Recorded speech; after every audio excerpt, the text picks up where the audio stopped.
Guys, what can I say? I apologize for the technical difficulties. The internet died momentarily at my house. So I have created a new stream. I apologize for that, guys, because we were in the middle of the fight. It was actually an entertaining fight. So, not the best time for these things to happen. Unfortunately, these things do happen in live TV and they happen in live streams as well.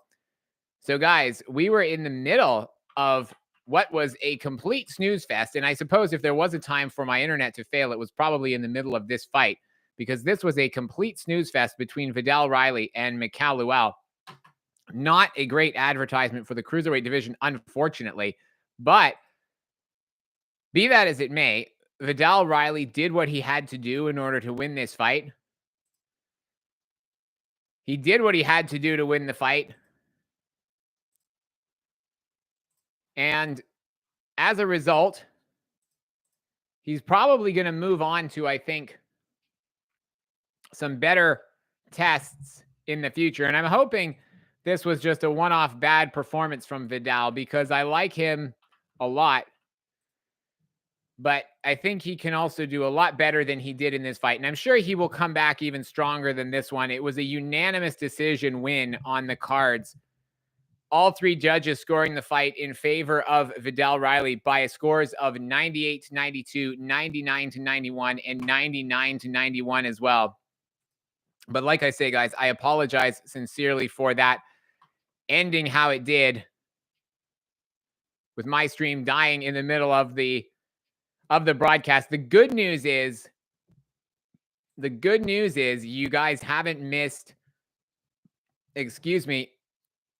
any of the two main fights on the card, which I know a lot of people are looking forward to. The main event, obviously, but you guys also haven't missed Florian Marku and Chris Kongo. That's still to come as well.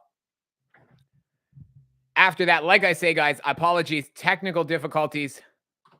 It happens in live TV, and unfortunately, it happens in live streaming, and especially it happens when I'm the one at the controls. So my bad, but we're back on the air now, and I will try my very best to make sure we get through the rest of the broadcast without any more hiccups. So now Viddal Riley is being interviewed. In the post-fight interview, he's got the English title, which he successfully defended on his shoulder. I was disappointed in that performance from Mikael Lawal, I'll be honest. Lawal is a fighter who I think he didn't really need to get back-to-back losses on his record if he wants to build up his career.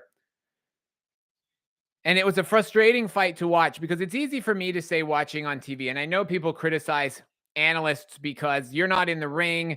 And there's some truth in that. But at the same time, you have to say objectively that Mikael Lawal did not look like he was trying very hard in that fight. And it was very frustrating to watch because he has potential, but it just didn't look like he was trying that hard. So Mikael Lawal, unfortunately, with a disappointing performance. Viddal Riley, not his best performance, it has to be said, but Isaac Chamberlain is now being brought out to face off with Viddal Riley in the post-fight interview because they are setting this fight up for the British Cruiserweight title in the future.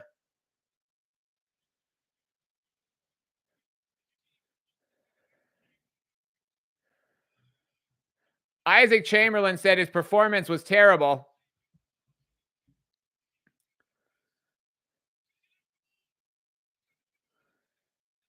Isaac Chamberlain is saying that performance was dead, that Viddal Riley didn't perform, and he's right in the sense that Isaac Chamberlain's performance against Mikael Lawal was a better performance than what Viddal Riley did here. Viddal Riley and Isaac Chamberlain are going back and forth on the microphone here.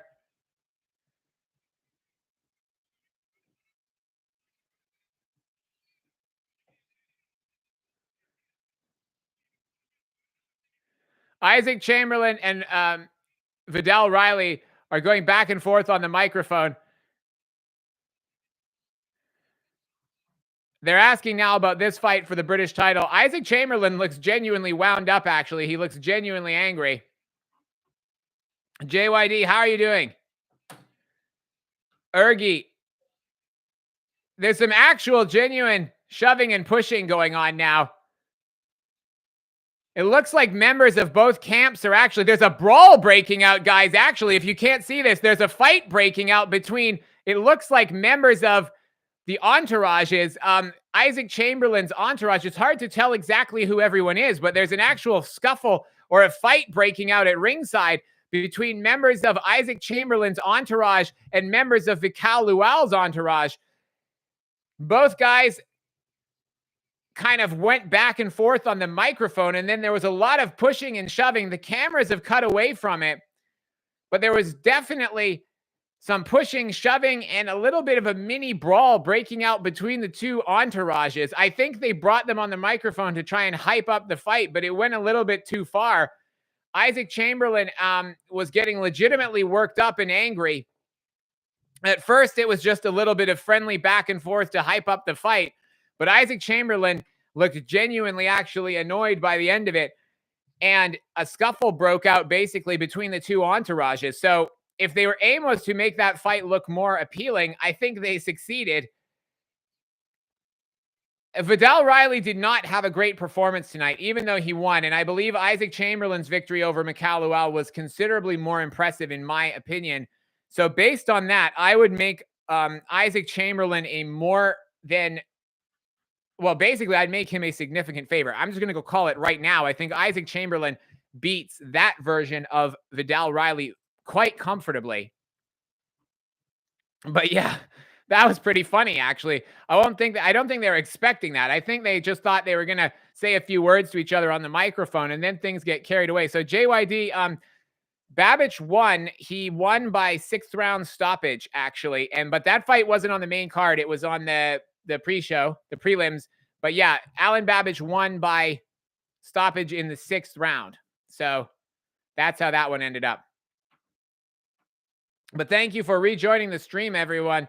Yeah, as I say, I killed the stream in the middle of the fight, basically in the last round. So that was smooth of me, but what can you do?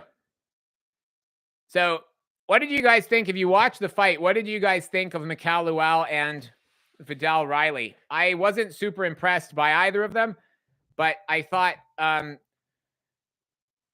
so Florian Marku against Chris Kongo is coming up in, I would say, probably about 45 minutes time, if I had to guess, because there's one fight next, which is Ben Whitaker against Leon Willings. Now, Ben Whitaker's fight is scheduled for 8 rounds. My suspicion is it probably only goes 3. Yeah, that was kind of embarrassing. It was kind of funny, but it was kind of embarrassing because I don't think they were expecting an actual fight to break out.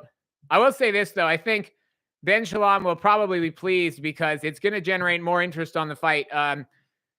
I think as a result of that, I mean, you know what they say, there's no such thing as bad publicity, I suppose. And actually, the fight now is probably more tasty than it was before. It wasn't quite as bad as the David Adelaide, Fabio Wardley thing that happened on the red carpet of the Tyson Fury Ngannou press conference. It wasn't like as wild as that. It certainly wasn't as wild as the Derek Chisora, David Hay brawl from like years ago, but it was still, I think, got out of hand more so than they actually intended when they tried to hype the fight up.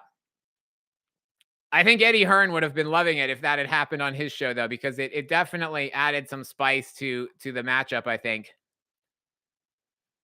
Yeah, so I'll be commentating over the full Florian Marku fight, but not actually showing it. You can't show the fights on these streams, guys, unfortunately.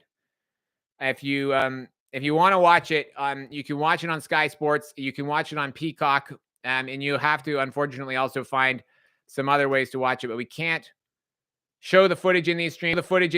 We can't show links to the streams either. Can't post any links, and we can't show any footage in these streams. Yeah, to be honest, JYD, I was disappointed. I like Viddal Riley, but I thought that was a bad performance from him. And I don't know if he had some issues. Maybe he was injured in training. Maybe he was sick and he couldn't do his conditioning work. I don't know what happened, but he didn't perform great in that fight. He did just enough to win. But honestly, it was a lot because Mikael Lawal looked pretty slow as well. Mikael Lawal just hardly threw any punches. So you had a guy who threw probably, I don't know what the exact punch stats were, but let's say one guy threw 15 punches around and landed 5 of them, and the other guy maybe landed 15 punches around. So there just wasn't a ton, and they weren't power punches, right? They weren't power shots. They were just like jabs and a few body shots. I think Viddal Riley did get hit with a body shot at one point, but I mean, he was noticeably flagging in the 8th round in a fight that was being fought at a pretty slow pace. JYD, it was more of a dance. I mean, and unless Lawal has some punching power that we don't know about, but I mean, I don't think he's Deontay Wilder, so I don't think that that's why Viddal fought the way he did. It does make me wonder if he had some issues. I don't know. He was sick. He had the flu. He was injured, something like that, or maybe he's just not that good yet. But either way, I would put Isaac Chamberlain as a big favorite over that version of Mikael Lawal when the fight takes place for the cruiserweight title. So we'll see what happens. But for me, that's going to be a fight that is going to happen soon, and I think it's going to be an interesting one. So Florian Marku is not coming up in 15 minutes. No, I believe that we are going to be getting him in about 45 minutes, I would say, to an hour. That's when we'll see. Nelu, how are you doing? Yeah, so probably about 45 minutes to an hour for Florian Marku against Chris Kongo, because Ben Whitaker is coming up next. So right now, guys, if you're not watching the show, yeah, JYD, no, he's definitely not going to beat Jai Opetaia unless Jai literally showed up to the fight with one arm and he was drunk. Then maybe Viddal Riley would win with that performance. But definitely he's a long way from fighting Jai. I don't think he's even ready to beat Isaac Chamberlain based on that. Truthfully, because Isaac Chamberlain did a better job against Mikael Lawal. And I was disappointed in Mikael Lawal's performance as well. I was ashamed, guys, because I love the cruiserweight division. I was looking forward to that fight quite a bit, and it didn't really inspire me to be excited for either guy, truthfully. And that's a shame, because I think the cruiserweight division, the boxer cruiserweight stable, there's a lot of potential there. That just wasn't a good fight. I mean, I think it's as simple as that, really. So we're going to get Ben Whitaker next, guys, against Leon Willings. So the arena is starting to fill up quite a bit now. And we're just going to get the ring walks for both fighters in a matter of moments. Dan Aziz has joined the team on commentary as well. But Ben Whitaker is a huge favorite in this fight, guys. He is a minus 6,000 favorite. Yeah, JYD, it was disappointing. I agree. Certi, Florian is on next after this fight. So Ben Whitaker is coming up next against Leon Willings. Now, that fight is 8 rounds. It's not going to go 8 rounds, I don't think. Yeah, the Joker, that fight wasn't great. I agree with you. I mean, there's a lot of good fighters in the UK. There's a lot of good fighters in the UK, and there's a lot of good cruiserweights. You know, the UK probably is the best country in the world in the heavyweight division at this point in time, in the sense that you've got probably more top heavyweights coming out of the UK at this point in time than any other country in the world. But that fight wasn't good. There's no getting around that. That was not a good fight. It wasn't an entertaining fight. Neither guy looked great. But the UK as a whole has a lot of good fighters. But that doesn't mean that every fight will be a good one, unfortunately. And sure, that, what we just saw, put the audience to sleep. You could hear them. They weren't making any noise. So you're right about that. It was a stinker. Ben Whitaker is now coming out under the nickname The Drunken Master. Is that a new thing? Did he have that nickname before? Ben H. No, unfortunately, we can't show footage of Florian Marku on here, guys. Yeah, JYD, I agree with you. I don't think it's going to be great either. So Ben Whitaker, okay, if you guys can't see it, Ben Whitaker is coming out with the nickname the Drunken Master. I don't know if that's a new nickname for him or not, if he had that moniker before, but this entrance is inspired by Naruto, I believe. Correct me in the comments if I'm wrong, but I think he has a Naruto inspired entrance. I've never actually watched Naruto, I have to be honest, but I think that's what this is. I give Ben Whitaker credit for he's trying to be entertaining. I think some people find him entertaining. Some people find him distasteful. I think some people find him cringe. But wherever you stand on that, I think you have to admit that he's at least trying to bring some entertainment value. He puts some effort into his entrances. He has, like I say, some sort of Naruto-themed entrance going on here. Correct me if I'm wrong in the comments. He's high-fiving some fans. There's a bunch of kids actually sitting on the ring walk, on the ramp rather, on the way to the ring. When I say kids, I'm talking like, looks like they're about under 10, like actually quite young for a boxing show, to be honest. Like often you don't see kids like that young. But anyway, the point is they seem to be, and then like, they seem to be actually into his entrance is basically what I'm getting at. So they seem to be enjoying it anyway. And like I say, at least he's trying to do something a bit different. And I don't think he's going to lose this fight unless he just basically sleepwalks through it.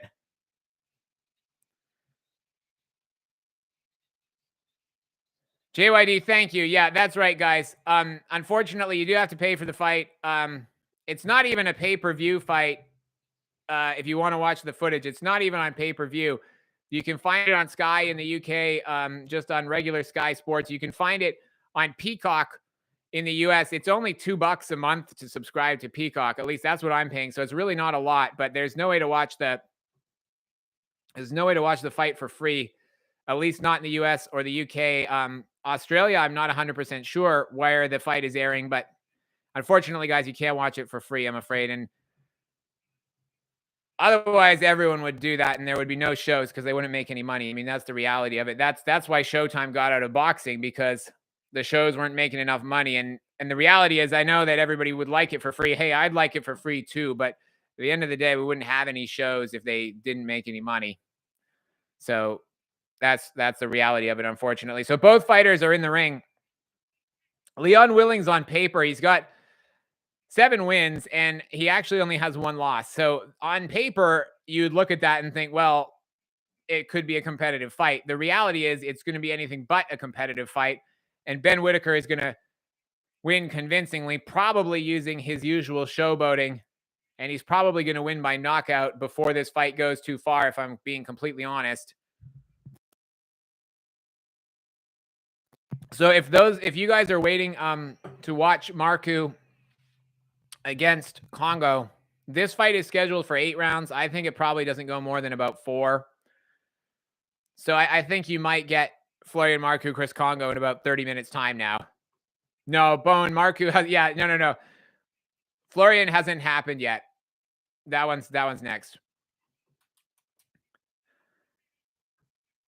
Ben is good. Ben is good. I think he is good as well. I think he's raw. I think he's got a lot of improvements that he'll make before he gets up to the top of the light heavyweight, rankings. But I think he's got a lot of potential. I think he's got a lot of potential.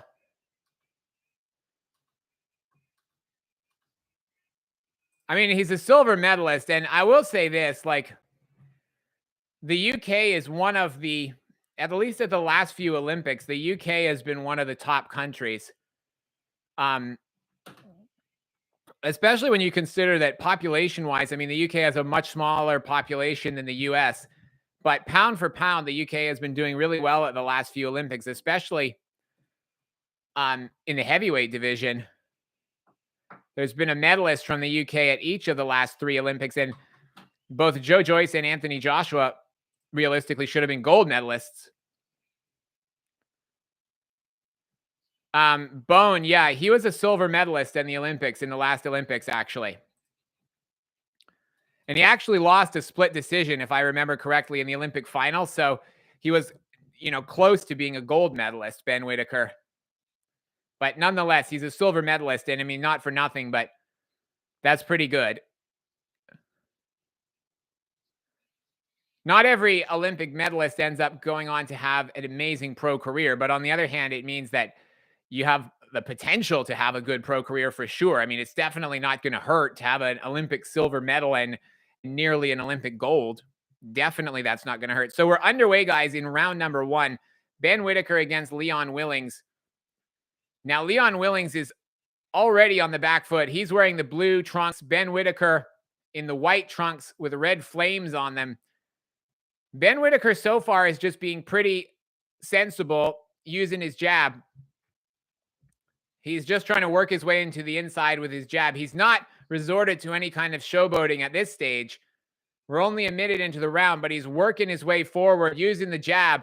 No nonsense from Ben Whitaker so far. He seems very focused. Jab, right hand, and body shots all connecting to Willings. It looks like Ben Whitaker in this fight is being more serious, and he wants to actually potentially get the finish without any of his usual tactics. Maybe he's listened to some of the criticism and he wants to prove a point that he can actually get his opponent out of there more quickly, because he is being ruthless in coming forward without showboating, just using his jab. Jab, jab to the body, and he sets up an overhand right. Now jabbing to the body, alternating jab to the body and going to the head. He's got Willings up against the ropes. He's got Willings down. Willings' knee touched the canvas already. There is a very real chance that the fight will get stopped here in the first round. We have a minute to go. Ben Whitaker is going to look for the finish here, I do believe. Leon Willings was on the canvas. The referee counted. Ben Whitaker straight back in there. 53 seconds left in the round. Ben with a big body shot that connected. Leon Willings is clinging on. Ben Whitaker with another body shot, but it landed on the break. Ben Whitaker is looking to make a statement here, I believe, because of the criticism that he's received from his showboating. He's being unusually focused, and he's got another big body shot that connected to Leon Willings there, and another body shot, and then Ben Whitaker goes up top to the head. He seemingly can't miss at the moment. Leon Willings has 13 seconds left to get out of this round. Ben Whitaker now, he is getting out of range now. He's starting to dance. He's starting to showboat. He is starting to showboat a little bit now at this point in time. I do find it distasteful to be doing that. I will be honest, because he probably could have got the stoppage at the end of the round. And I do think when you're doing that against an opponent who very clearly is looking out of his depth, with all respect to Leon Willings is out of his depth against Ben Whitaker.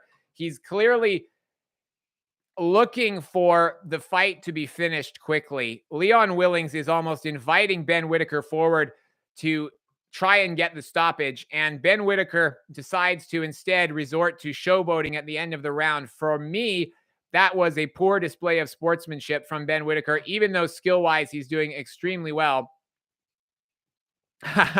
Bone, well, I hope you win. Yeah, poor Leon.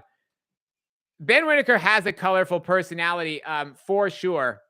And like I say, he's trying to entertain, and I do get that. And I think it's a fine line. I mean, Floyd Mayweather was not a great sportsman either. I mean, at certain points in his career, for example, when he fought, connected shot landed there from Willings, actually. See, that's why you have to be careful if you're Ben Whitaker. Round 2 now is underway, but like I say, Floyd Mayweather and some of the other great fighters were not always great sportsmen. But Ben Whitaker really could finish this fight seemingly at any time. He's coming forward and jabbing to the body. Marcu and Congo will be coming up pretty soon, guys, I think, because this fight is going to be over definitely within about 3 or 4 rounds at this point, maybe even in this round, because Ben Whitaker is just going to the body. He's staying on the outside when he has to, keeping his range. There's very little coming back from Willings. Body shot does connect there, but Ben Whitaker is keeping his distance. He's picking his shots carefully. He's getting out of range. He's working Willings over to the body, and he's dropping Willings' hand. So be on the lookout for something landing to the head. Yep, exactly. Ben Whitaker now goes up high to the head because he dropped Willing's hands. Willing's hands are now basically covering his midsection, which is leaving him wide open to the head. And Ben Whitaker is going to know that, and he's going to drop shots onto Willing's midsection, and then he's going to go up top and look for the finish that way. Now, Leon Willings gets out of the corner. He does try an exchange, and in fact, he does land a big right hand on the head of Ben Whitaker. But Ben now comes firing back. He's got him up against the ropes. Ben is teeing off on Leon Willings, and Leon Willings, to his credit, stays on his feet. He could have gone down at that point if he was looking for a way out of the fight, and he did actually stay on his feet. He stayed on his feet, to Leon Willings' credit, but he is getting unloaded on by Ben Whitaker against the ropes. Ben now with combinations landing to the head, a shot landing on the back of Willings as well. Ben Whitaker is being very patient. No showboating so far at this point in the round. Ben Whitaker using his skills to great effect. There's 35 seconds left in the round, and Ben Whitaker is in firm control of this fight.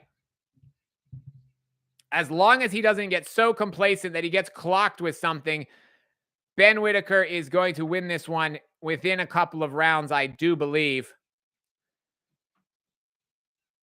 Leon Willings, like I say, though, he's not looking for a way out of the fight. He's not just looking to take a nap on the canvas the first time he gets touched, because if he wanted to do that, he could have already done it this round. There were multiple opportunities where he got trapped against the ropes, he got hit, and he could have probably gone down, and it wouldn't have looked terrible. But the round as it is ends with Ben Whitaker, another dominant round. Guys, another dominant round from Ben Whitaker. So, Errol, it's Leon versus Ben. That's right, Bone. It's Leon versus Ben, and I hope that you will win your bet on Marcu, Bone, because that fight next should be a lot more entertaining than the last two that we've got so far.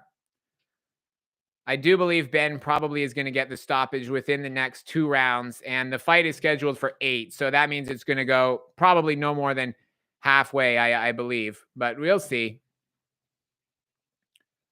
It depends really on 2 things. If Ben Whitaker decides to try and showboat his way through extra rounds when he could get the stoppage, or if he gets so complacent, then he gets hit and then he gets hurt. If either of those things happen, then the fight could go longer. But if it keeps going like this, Ben Whitaker is going to win soon. And we're in round number 3 here, guys. Ben Whitaker jabbing to the body. And the strategy from Ben Whitaker is to target the body of Leon Willings and then go upstairs to the head once Leon drops his hands to try and protect his midsection. It's being very effective because Ben Whitaker has a very accurate punch output, and he has very heavy hands when he attacks the body. Ben is going to the body, and now he's going to the head. Leon is in trouble here. Ben is just teeing off. The referee might look to step in here, but Leon, actually, to his credit, hits Ben with a left hook, and he manages to back Ben off temporarily, which I think stopped the referee from stepping in. Leon with a right hand as well. Leon is being cautious to engage once he actually gets Ben hurt. But once Ben really starts teeing off, Leon is just finding a shot or two to keep himself in the game and keep Ben Whitaker at least a little bit honest. The result of all of this, though, is that Leon is now trapped up against the ropes again, and Ben Whitaker is unloading with shots to the head and the body. 1 minute and 35 seconds left to go, guys. Ben Whitaker is using his head movement to get out of range, and now we're seeing a little bit of showboating from Ben Whitaker, and he sets up a straight right, which connects on the head of Leon Willings. Both men in the clinch now. You can see that Leon Willings is the more tired of the 2 fighters, which makes sense given the fact that he has taken the vast majority of the punches. Ben Whitaker is, if nothing else, a vicious body puncher. Ben throws heavy shots. He really does load up on his punches. And you can see that for all Ben's showboating, he does have some serious skills underneath that. Ben Whitaker is now yelling at some spectators in the crowd. He's actually yelling and engaging in a conversation with some fans in the crowd while he exchanges with Leon Willings in the corner.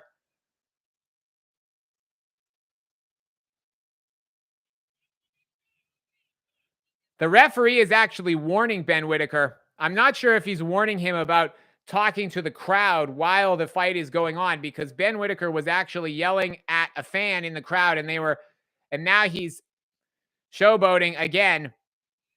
If I was Leon Willings, I wouldn't really engage with Ben Whitaker while he's doing this. I would just back off and sit in the center of the ring, because it would force Ben to then come forward. When Leon Willings tries to get him while Ben's just literally dancing and doing his belly dancing routine, it makes Leon unfortunately look foolish, and it means that he's just getting clowned. But if he would just back off and stand in the center of the ring, it would force Ben Whitaker to come forward and engage. And I will say, as much as Ben Whitaker is an entertainer, he's causing himself a lot of unnecessary distractions, because the thing that he's doing is great in a fight like this. It's not going to cause any problems. But if he does this against a better opponent and he starts, building up this thing where fans are yelling at him from ringside and doing all of this stuff, it's going to mean that when he gets in serious fights, people are going to be doing the same thing. And it's going to be a distraction for him, because he's going to be in there against Better BF, and he's going to be having some guy yelling at him from the crowd. And Ben Whitaker's used to engaging with that. And then he's going to be in there against a monster like Better BF or David Benavidez, and he's going to get clocked with something, and he's going to get cleaned out. So I'm a big believer that you have to use these fights to actually build up good habits. And my big concern about Ben Whitaker is that he does have really good skills, but these fights are building up bad habits, which if he maintains them, he is going to get caught out, and he's going to get cleaned out by one of the elite level light heavyweights, in my opinion. So anyway, round number 4 is now underway, guys. Ben Whitaker is definitely winning by a clean sweep. He's by far the better fighter. But actually, Leon Willings does come forward. He lands a couple of big shots. Leon Willings is coming forward now and unloading on Ben Whitaker. Ben shakes his head to say that it didn't hurt, which means it definitely did. And the crowd is actually cheering for Leon Willings, it sounds like.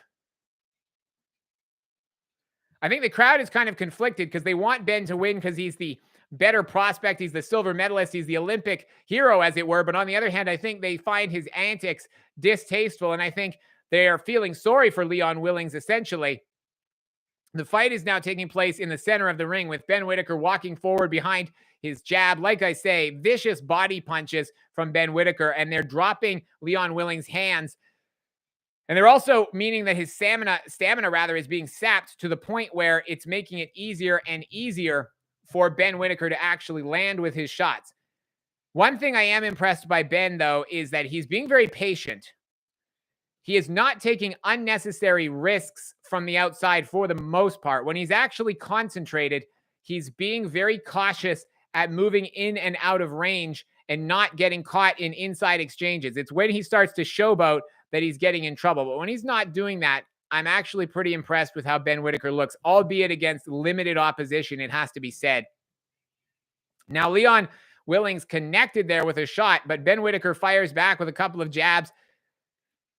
Ben going to the body as per usual. He's trying to work the body both to slow Leon Willings down and set up headshots. So now Ben Whitaker comes in and he's got Leon Willings up against the ropes. Leon Willings is getting hit with body shots, and that's allowing Ben Whitaker to come through with a jab straight through Leon Willings' guard. Ben Whitaker with a right hand now. That connected as well. Ben is got Leon in the center of the ring.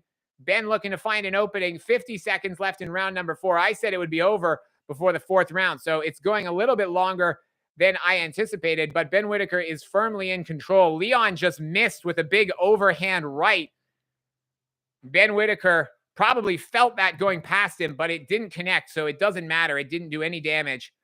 Jab lands, though, from Willings there. Willings is doing well to actually withstand this onslaught. He could have gone down at any point in the 1st, 2nd, or 3rd round when he got hit with some shots, and he chose not to, and I think he deserves credit for that. I think his pride is willing him through this fight where his skills are failing him. His pride is keeping him on his feet, and he does not want to give in to Ben Whitaker, who is disrespecting him as he tries to hit him after the bell. And frankly, Ben Whitaker probably deserved that. I don't think he can have too much to complain about, because with the way he's disrespecting his opponent, and I'm speaking from the sense of Ben Whitaker would admit that he wouldn't admit, but if he was being honest, he would admit that he's deliberately trying to provoke his opponent. So when you're doing that, you have to expect that the other guy is going to probably swing back at you, and that's what happened. So my point is that it was a little bit of a late shot from Leon Willings, but Ben Whitaker realistically won't be able to complain about that given the tactics that he was engaging in, which obviously were provoking Willings rather. And he is famous for that showboating bone. I agree. I mean, it's definitely getting people talking about him. Absolutely, for sure. My point is just that it's controversial for a reason. And I think it's controversial because some people find it exciting. Some people find it distasteful. Some people find it just actually very poor sportsmanship that goes beyond selling the fight. But we'll see. Anyway, guys, we've actually made it into round number 5. Deciding paper, you think Fraze gets found out tonight and he hasn't fought anywhere near the level of opposition that Wardley has? Well, I mean, he has in the amateurs. He's fought Anthony Joshua. He's fought Joe Joyce. He's fought Jalalov. But you're absolutely right that in the pros, he hasn't fought anywhere near, which that's concerning in itself to me, because Frazer Clarke, there's really no reason. I mean, he's older than Fabio Wardley. He has vastly more experience. He's been in there with all the top guys. He's an Olympic silver medalist. So there's really no reason why he shouldn't be on the fast track to the top of the heavyweight division, really. And the fact that he's only had a relatively few fights, he hasn't fought since August or September against Dave Allen, who respectfully is far, far below the level of an Olympic silver medalist on paper, you would think. So with all of that said, yes, I do have serious questions about Frazer Clarke and why he hasn't progressed beyond this level up to this point. But having said that, everybody develops at different rates. I mean, Bernard Hopkins didn't even start boxing until he was 27 years old. There are fighters who have taken up boxing even later than that, who have gone on to good careers. So Frazer Clarke has plenty of time left. He could have another 10 years or more left in his career, realistically. But I don't think he's going to win this fight. I think Fabio Wardley is going to win this fight. And so anyway, returning to the action here, we've got 5.5 minutes left in round number 5, guys. Very similar to the previous round. Ben Whitaker is just firmly in control, and he's walking Leon Willings down into the corner with body shots, with jabs to the body. Leon Willings, very brave, very gutsy. He's not willing to go down. He's throwing an uppercut, which connects, but the vast majority of the shots and the vast majority of the power shots, they're all landing from Ben Whitaker. Ben has got hit on the nose, though. Momentarily, I thought he was actually busted open from the nose, but no, I don't believe so.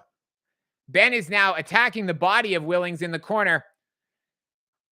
He almost looks like he's hitting the heavy bag with combinations at this point, but Leon Willings is throwing just enough shots back where the referee is not stepping in, and also where Ben Whitaker is being forced to pay just enough respect to him that he's actually getting off momentarily, and Leon Willings is able to survive just a bit longer. Now Ben's got him back in the corner. Leon Willings connects with 2 left hooks back to back. Nothing that's giving Ben huge problems, but Leon Willings, again, showing heart, defiance. His pride is saying, I'm not going to let you put me down, especially when you're disrespecting me like you are. I'm going to at least go to the distance with you and stop you from getting the KO. I think that's what Leon Willings is trying to do here. I think victory for him is going to be going the distance and actually saying, I refuse to lose. Even if you can't beat me, I'm going to go the distance and I'm going to ruin your ability to get a knockout. That's what Leon Willings is trying to do. He has now 3 more rounds to do it, 6, 7, and 8. If he can do that, he's going to actually go the distance with Ben Whitaker. Only the second person to do that in Whitaker's career after his second fight against Peter Nasic, which was on one of the undercards in Saudi Arabia. But if Leon Willings can go the distance with Ben, he will be forever able to say that he went the distance with an Olympic silver medalist. Yeah, Justice Hooney is a very interesting fighter, guys. Yeah, that's true. Yeah, Hopkins was in prison before that. But he started boxing relatively late, and he went on to a good long career. I mean, he boxed for 25 years after that. And Ben, Ghetto Genius, he is getting exposed a little bit here. Deciding paper, yeah, you're absolutely right. Oh, yeah, I forgot about some of those. I forgot about the Wallen fight, the Yoka fight. He pretty much fought most of the guys that were around. Unfortunately, there is no way to watch this fight for free. Yeah, exactly. I'm deciding paper. Bernard Hopkins might actually be my favorite fighter of all time, actually, because um, of the fact that he started late and then went all the way till he was 50 years old. To me, Bernard Hopkins is one of, if not my favorite fighters of all time as a fighter. And he's proof of what you can do if you stay disciplined, if you stay in shape, and if you fight in a defensively responsible style where you don't take unnecessary punishment. And that's why I think when you look at how long a fighter can last, it's more to me about how many fights they've had, how many wars they've had, and not so much their actual age, unless they're, in their 50s. But any fighter, I think, even in their 40s, their mid 40s, if they haven't been in a lot of wars, I think some of these guys that are around now will be fighting into their mid 40s, especially the ones who started a little bit later, the ones who haven't had a lot of wars, the ones who haven't had a lot of fights in general. So anyway, guys, we're in round number 6 now. What do you guys think of Ben's performance? Is this a case of Ben biting off more than he can chew in the sense that he hasn't given Leon Willings enough respect? Do you think Ben is doing badly, or do you think it's that Leon Willings is doing a lot better than Ben expected and he actually is keeping himself in the fight? So we've got a minute and a half left in round number 6. Ben is not in any hurry to get the knockout in this round, it would seem. He's just using the jab, doubling up on the jab, popping it out and trying to pound Leon's head backwards while using his footwork to maintain the distance. Now, the thing with Ben Whitaker, like I said, is that his skills are actually very impressive underneath the showboating. He's a very good fighter. He has a lot of potential, and you're seeing that here as he outboxes Leon Willings comprehensively. Leon Willings has another minute to survive in this 6th round as he gets hit with another jab. There's not a lot of offense coming back from Willings. He did land a left hook there, but by far, Ben Whitaker is landing the more powerful shots. So Ben is in complete control. It's really just a case of whether Leon can either connect with some big shot,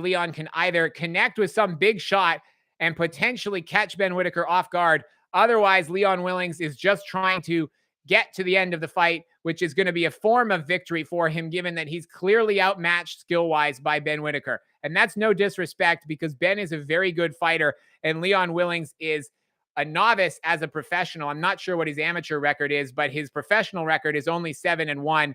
I'm imagining he's not anywhere near as decorated. Well, he's not anywhere near as decorated as Ben Whitaker as an amateur. I know that for a fact, but I'm imagining he doesn't have an extensive amateur record at all.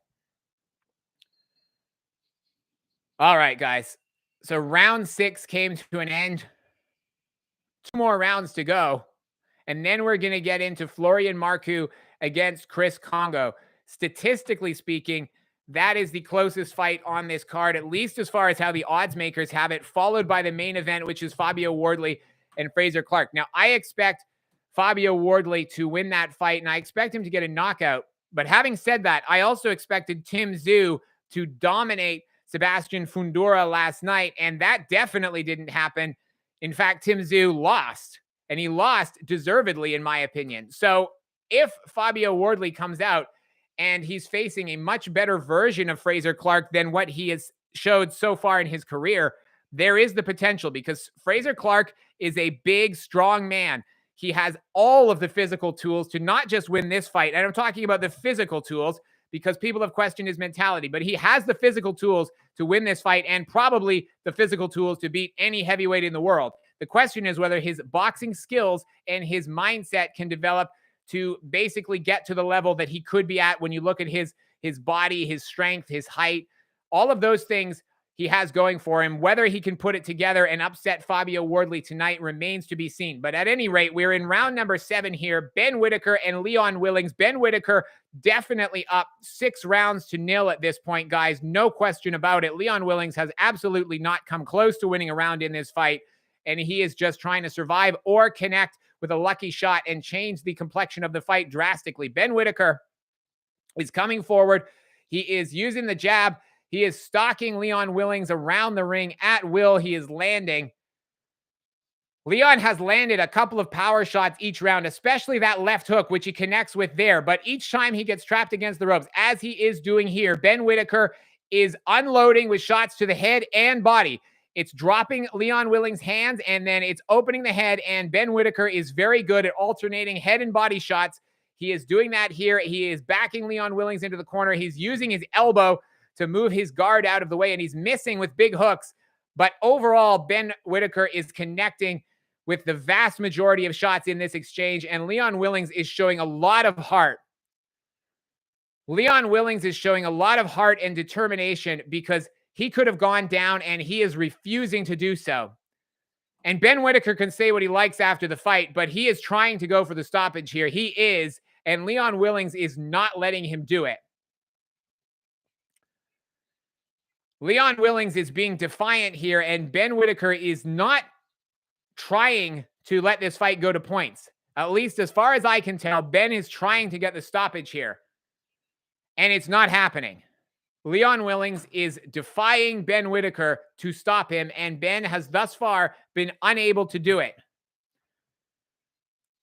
1 minute left in the 7th round now, with Ben Whitaker relentlessly attacking, using his jab, his right hand, and combinations of hooks and uppercuts when he closes the distance. Big shots connect on the chin of Willings. 30 seconds left in the round now, guys. And I have to say, I'm now hoping for Leon Willings' sake that he is able to get to the end, because he deserves it for the toughness and the heart which he's shown here. Both guys exchanging in the center. Leon Willings actually swung himself off balance with a big shot that he landed on, or he tried to land on Ben Whitaker. He hit the canvas, but it wasn't a knockdown. He swung himself off balance trying to land a power shot. Now Ben Whitaker's got him against the corner again, but Leon Willings is exchanging like he should be, because he has actually managed to connect with shots when he has let his hands go. Guys, the fight itself has actually been, believe it or not, more entertaining, especially in these later rounds, than the previous fight involving Viddal Riley and Mikael Lawal. That fight, which should have on paper been much more competitive, was a complete snoozer compared to this one, even though despite the fact that Ben Whitaker was a minus 6,000 favorite, by far the biggest favorite out of any fighter on this card. And yet he is being made to potentially go the distance here against Leon Willings. I don't know the official stats on the odds of this fight going to a decision, but I have to imagine, with Ben Whitaker being such an overwhelming favorite to win outright, that even the fight going the distance was an unlikely prospect before the opening bell rang. And now we are about to get into round number 8. Ben Whitaker and Leon Willings. Leon Willings is 3 minutes away from the most remarkable performance of his career, going the distance against the Olympic silver medalist and red-hot light heavyweight prospect. And Ben Whitaker is going to have a lot of egg on his face if he can't win this one. I've compared him before to a UK version of Rolly Romero in the sense that he talks a lot of trash, but like Rolly Romero, he is going to be eating some humble pie, in my opinion, if he can't get Leon Willings out of here. Now, unlike Rolly, Ben is in no danger of losing this fight, but it still is not a good look when he was so showboating and derogatory of his opponent and disrespectful towards his opponent with his behavior in the ring, and then struggles to find the knockout when he is obviously trying to do so. So we have 2 minutes left, guys, in this fight. And like I say, the superior skills of Ben Whitaker are clear for the entire audience to see. He's using his movement. He's making it very hard for Leon Willings to find him. You can see which one of these two is the silver medalist from the Olympics at first glance. But Leon Willings now is actually chasing Ben Whitaker down. We've got 1 minute and 50 seconds left to go in this fight. Ben Whitaker pumping out the jab, connecting twice on the chin of Leon Willings. Leon Willings now is 1 minute and 30 seconds away from hearing the closing bell. It's going to be interesting to see how much pressure Ben Whitaker puts forward. How much does he want to try and get this knockout? My guess is we're going to see some aggression from Ben Whitaker in these final seconds. He's going to try and get the stoppage here. I don't think he's going to want to let Leon Willings go the distance. He's got him up against the ropes here. Got about 1 minute left to try and find something. Willings firing off the jab, getting himself off the ropes. He's plowing forward. Both fighters up close. Ben exchanging, peppering Willings with combinations. Willings using some head movement, but he's getting peppered with a jab to the body. 55 seconds left. Leon Willings is actually coming forwards now. Ben Whitaker is just buying his time to look for a shot. But we got 45 seconds left. I expect one last flurry of combinations from Ben Whitaker at the end here. I think Leon Willings is expecting that as well, but he's actually on the front foot at this point. If I was Leon Willings, I would just be careful at this point of not getting caught with something because he's 30 seconds away from hearing the final bell. Unless he truly believes he can get the knockout. Now, Leon Willings does have Ben Whitaker trapped against the ropes. Ben got clocked with an overhand right. He got hit with a big overhand right.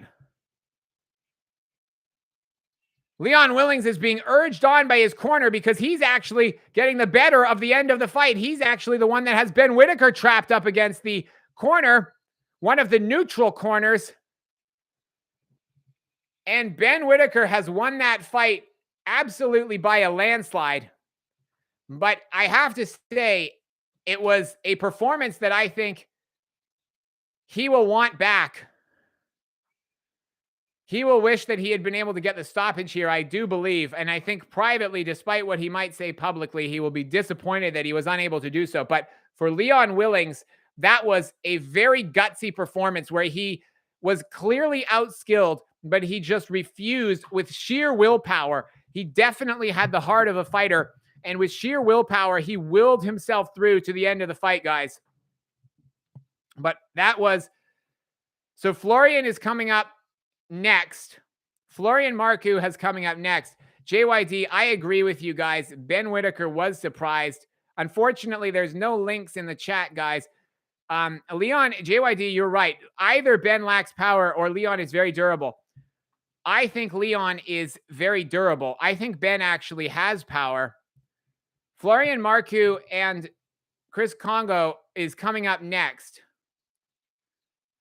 I agree, Minky. Ben should have been more serious. Now, I think he was probably also caught off guard by how good Leon Willings' chin was.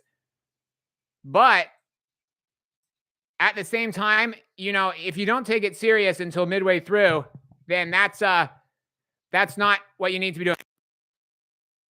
So Ben, okay, so Minky, Ben was a minus 6,000 to win inside the distance. Or minus 6,000, minus 1,600. Okay, so yeah, so even the fight going the distance was unlikely on paper.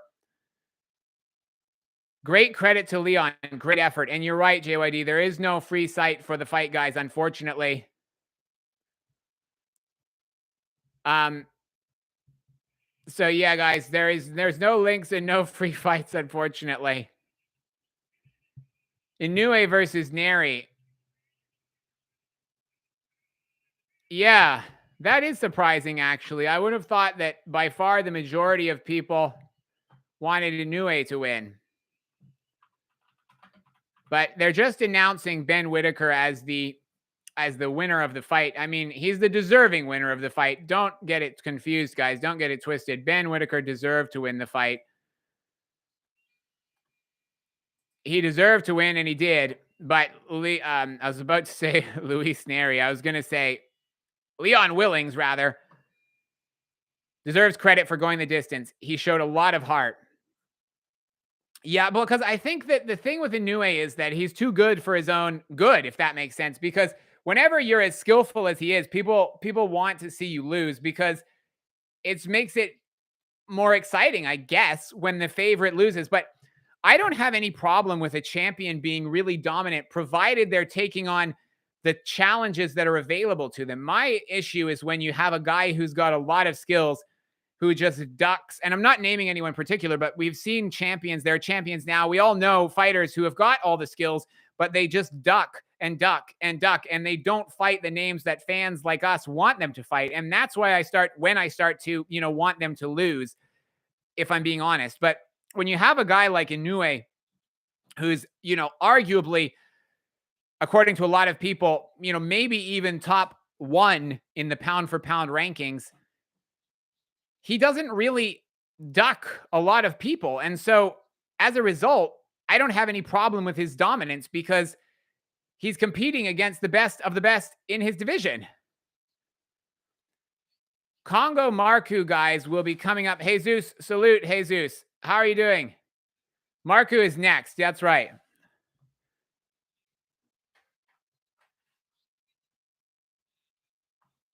So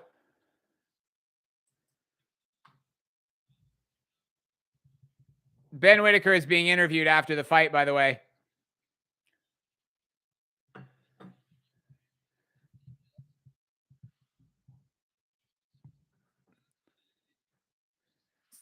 Ben Whitaker is saying that he let Leon Willings hit him, which he definitely didn't. And frankly, if he did, that was a stupid thing to do because he could have gotten caught with a shot. And unfortunately, he could have gotten injured. So he definitely didn't let him hit him. Ben Whitaker had a very good performance, but he definitely didn't let Leon Willings hit him. Leon Willings earned those shots that he actually did land. It's just Ben Whitaker's way of, I think, trying to wind up the crowd and get more attention on himself. And to that effect, it's been effective. But Ben Whitaker is going to be in for a lot stiffer challenges. I'm good, Jesus. I'm good. Happy Easter. Marcu is so UK time. So that's 5 hours ahead of me. So you guys in the UK, it's 8:30 if I'm not mistaken, right? 8:30 right now. Yeah, JYD, I don't think so. I mean, if you let him hit him, that's not smart because he could have got caught. He could have got an injury. He could have got his nose broken, even if he didn't get stopped, right? So happy Easter Sunday, Jesus. Yeah, so Baz, I do think that Ben Whitaker is a great actually prospect in the light heavyweight division. I do. I watched him in the Olympics. I was impressed by him in the Olympics. So I do think he's a good fighter. I just don't think that the showboating is either tasteful or smart in the long run. But that's just my opinion. I know other people disagree with that, but I definitely don't think that Ben Whitaker is a bad fighter. I think he's a very good fighter, and I think that he will probably one day fight in the States and have a high profile opponent over here.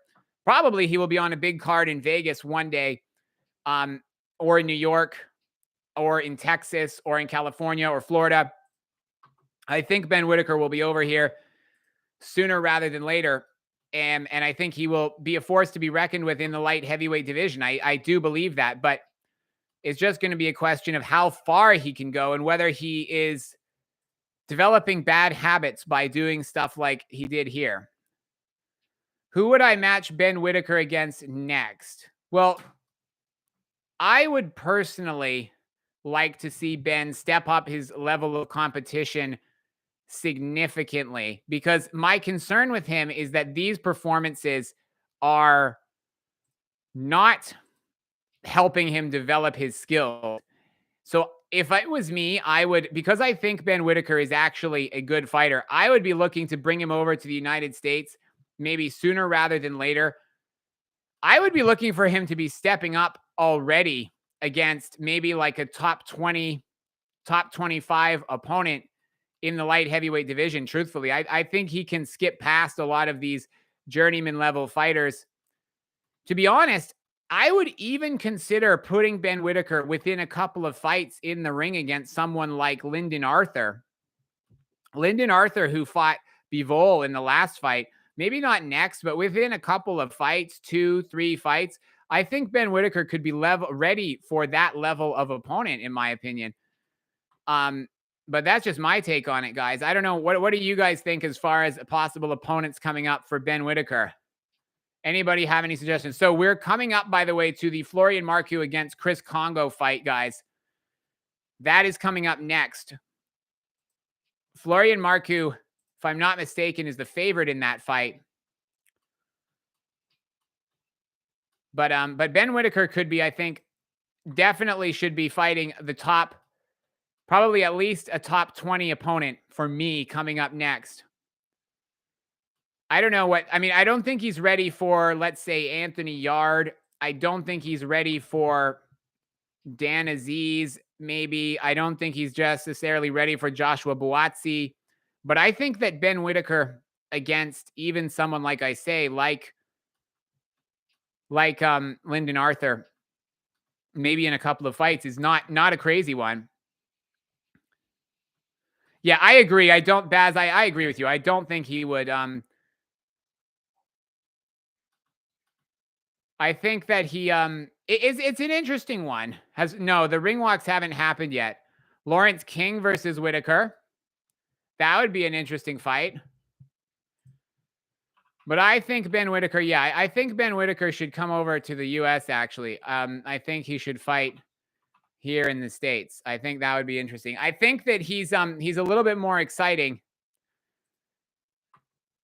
I think he's a little bit more exciting, and I think that maybe some of the British fighters who, like, I'll be honest, I don't think Anthony Joshua quite caught on in the States because I think people didn't find him exciting enough. I don't think his personality was exciting enough. But Tyson Fury, on the other hand, worked a lot better over here than Anthony Joshua did because he had a more interesting personality. He was a brasher fighter. And by the way, guys, the Marcu Congo fight is coming up next. So they're just airing a promo package for that. So if you're not watching the broadcast, Marcu Congo, that's the next fight. They're just showing some highlights of the weigh-in for this fight. But anyway, I think Ben Whitaker could do very well over here because he's got the personality. And even if he's a villain and even if people don't like him, I think that could still work. I think, there is still a little bit of a desire to boo the British fighter in the States, because historically, even going back to the American Revolution, there is still a little bit of a rivalry between those two countries. And so I think a villain character like Ben Whitaker could do quite well over here. I think he would be, some people would like him, some people would hate him. But I think him against an American fighter, I think Ben Whitaker has the personality to be a star in the States as well, in my opinion. A draw. Marcu against Congo, a draw. That's a big call because a draw doesn't happen very often. Craig Richards. Yeah. Craig Richards, actually, Minky, is another good call. I like that one as well. But Lawrence King against Ben Whitaker as well, that would work. Lawrence King is American, so that would be a good option. Ben Whitaker against Craig Richards. But yeah, I mean, to be honest, Lawrence King would be a good option because I would like I say, to see Ben Whitaker fight in the States. He's got the skills. So I think a step up for him is good. So, all right, guys. Florian Marku, you guys have been asking for it. Sonny Edwards. Oh, yeah, that's right, actually. True deciding paper. Sonny Edwards is returning soon as well. Does he have an opponent left? Okay, so guys, if you've been waiting for it, a lot of you guys have been waiting for it. Ring walks are starting. JYD, thank you for updating everyone. Yes, that's absolutely right. The ring walks are starting now. I think Chris Kongo is very fired up for Florian Marku. So let's get into this one, guys. Chris Kongo, rather, is making his ring walk. He is just going through the ropes wearing a black and white kind of panda bear colored outfit.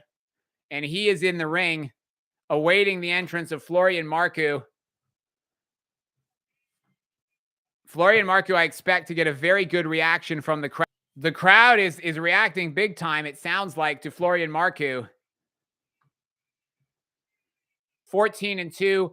Chris Kongo, the underdog in this fight, and he, I'm not mistaken, and he is only a slight underdog. So he is definitely capable of winning this one. But Florian Marku is a good fighter. This is a competitive fight, the closest fight on the scorecards, or on the odds, rather. And I think this one has the potential to steal the show and be the best fight on this card. Florian Marku making his entrance, representing Albania. He's wearing a black and red robe with the Albanian flag on the back of his robe. The Albanian flag being carried to the ring behind Florian Marku. He's very popular with the crowd.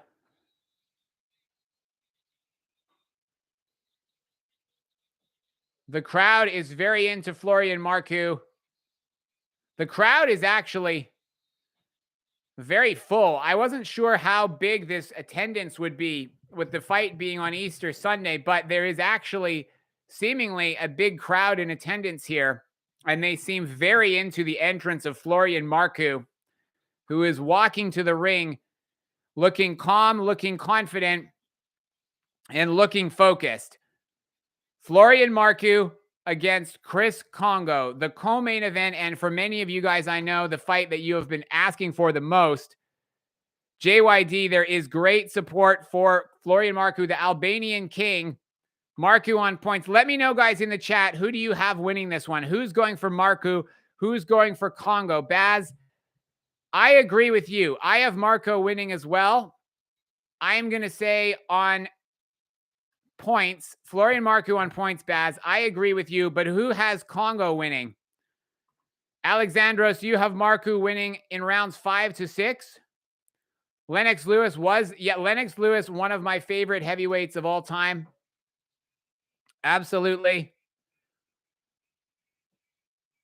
I'm getting their names confused. Kongo could win this fight. He's going to make his name if he does, because Marku is super, super popular, guys. Lewis Edmondson against Ben Whitaker. That would work. Marku on points. Okay. No one has Kongo winning. 100% predictions for Marku. See, that worries me. That's worrying me, because whenever people are absolutely overwhelmingly on one fighter's side, that's when upsets can happen. But hey, maybe everybody is right. Florian Marku and Chris Kongo are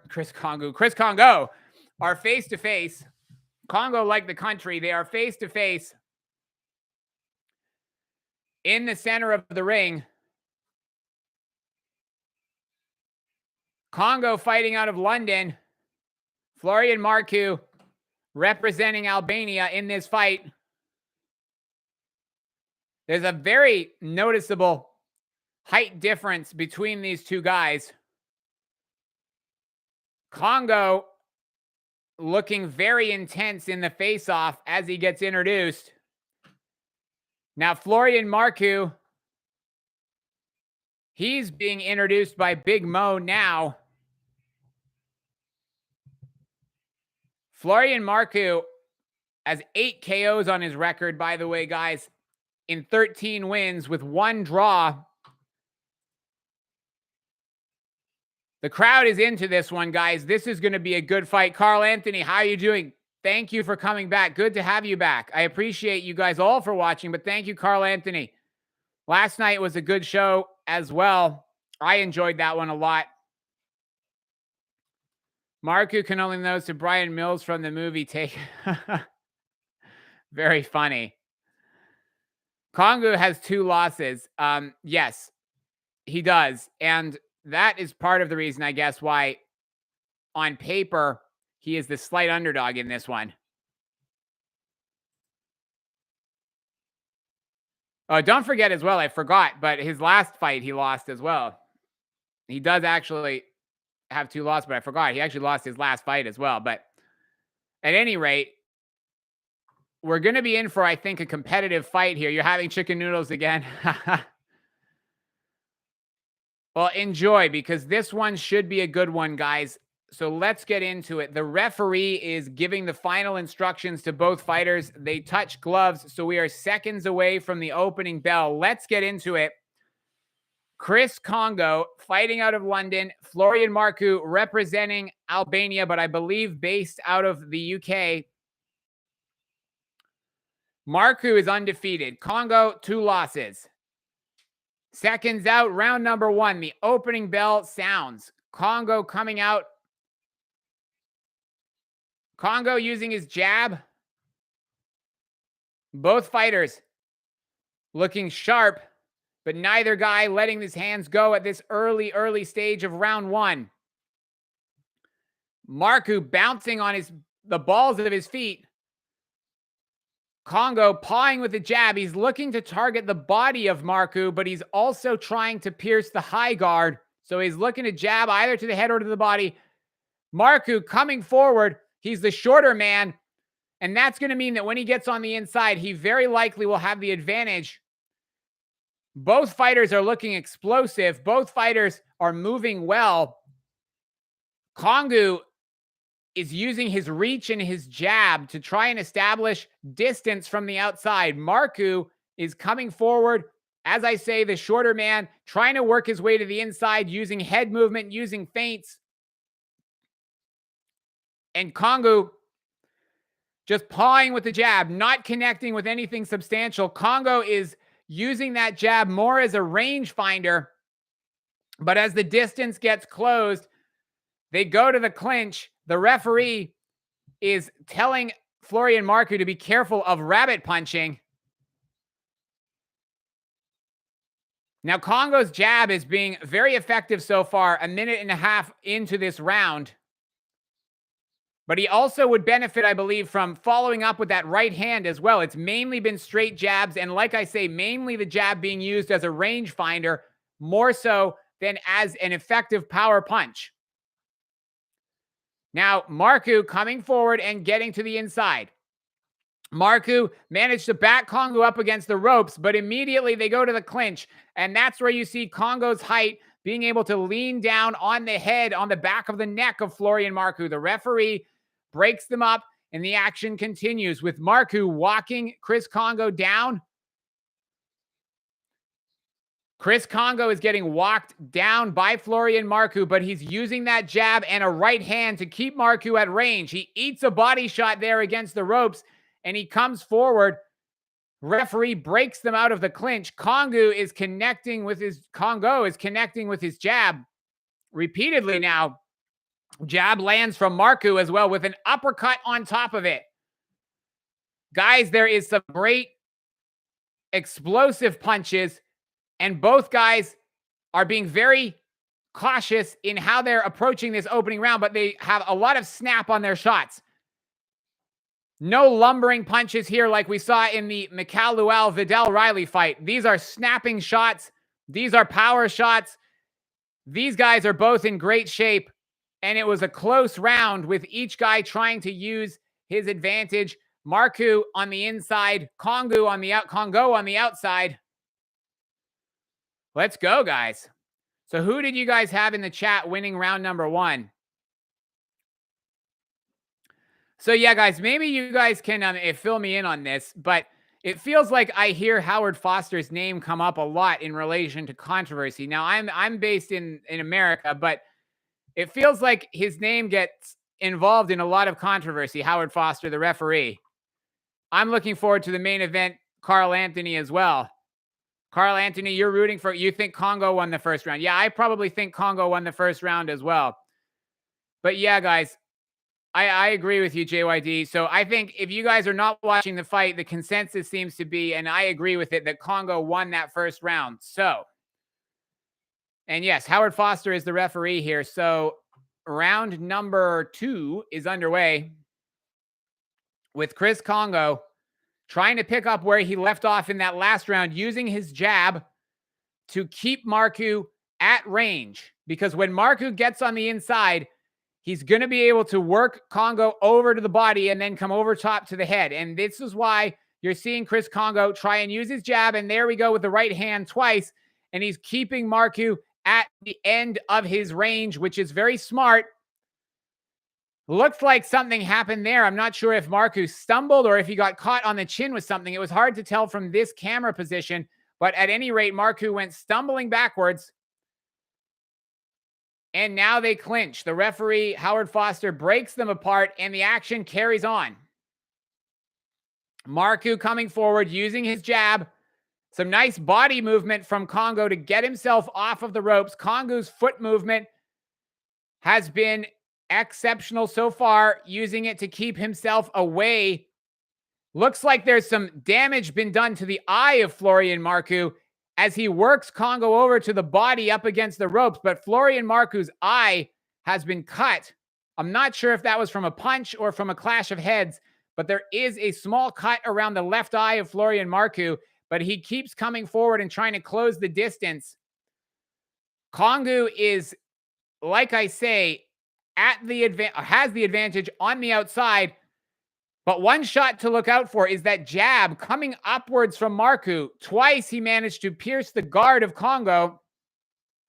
And it looks like Kongo, maybe from that jab, actually has a cut next to his right eye as well, on the side of his eye. That may have been caused by that jab, which came through from Marku. a few moments ago.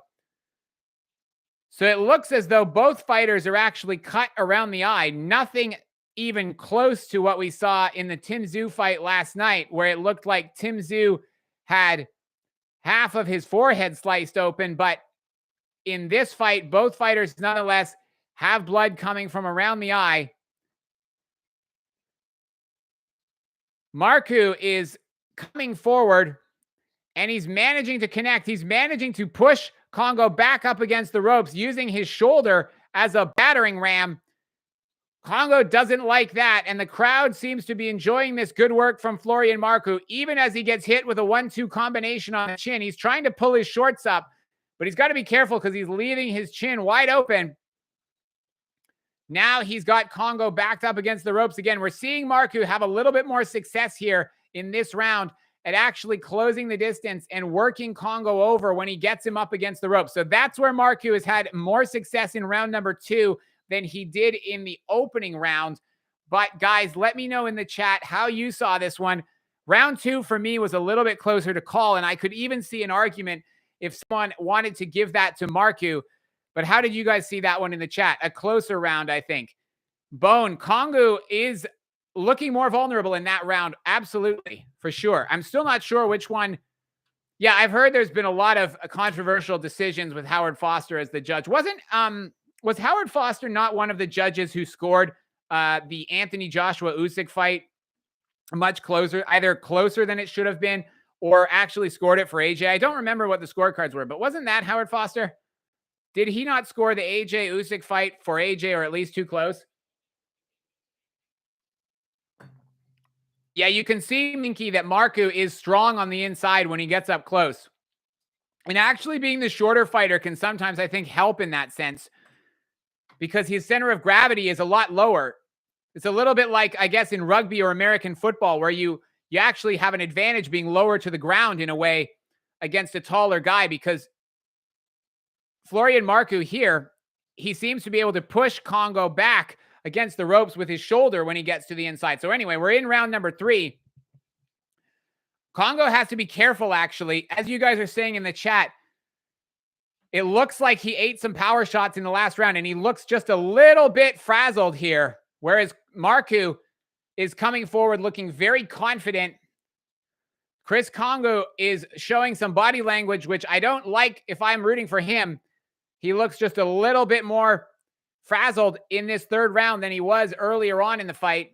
Now, Chris Kongo is still on the back foot, but Marku is closing the distance. He's got him up close. Marku could have worked the body there, but he didn't work it as much as he probably could have. All right, guys. Big left hook connected from Marku. Now he's got some opportunity to land some shots, but unfortunately the clinch breaks up his momentum, and now Howard Foster is actually warning Chris Kongo. Howard Foster has called timeout, and he's warning Chris Kongo to stop holding. We saw last night Rolly Romero got deducted a point for holding, and that actually had a huge difference in the fight because it meant that Rolly couldn't use one of his main tactics to stop the shorter man on the inside. So if Florian Marku is being able to, or rather if Chris Kongo is not allowed to hold Florian Marku on the inside, it's going to give Florian the advantage when he gets up close, because Kongo's best way of neutralizing him has been to hold, and the referee is not wanting him to do that any longer. You can see Marku is a physically compact, well-muscled. He's a strong fighter. He's walking forward like a bull, and he is causing Chris Kongo problems. He's using that jab. He's landing the jab.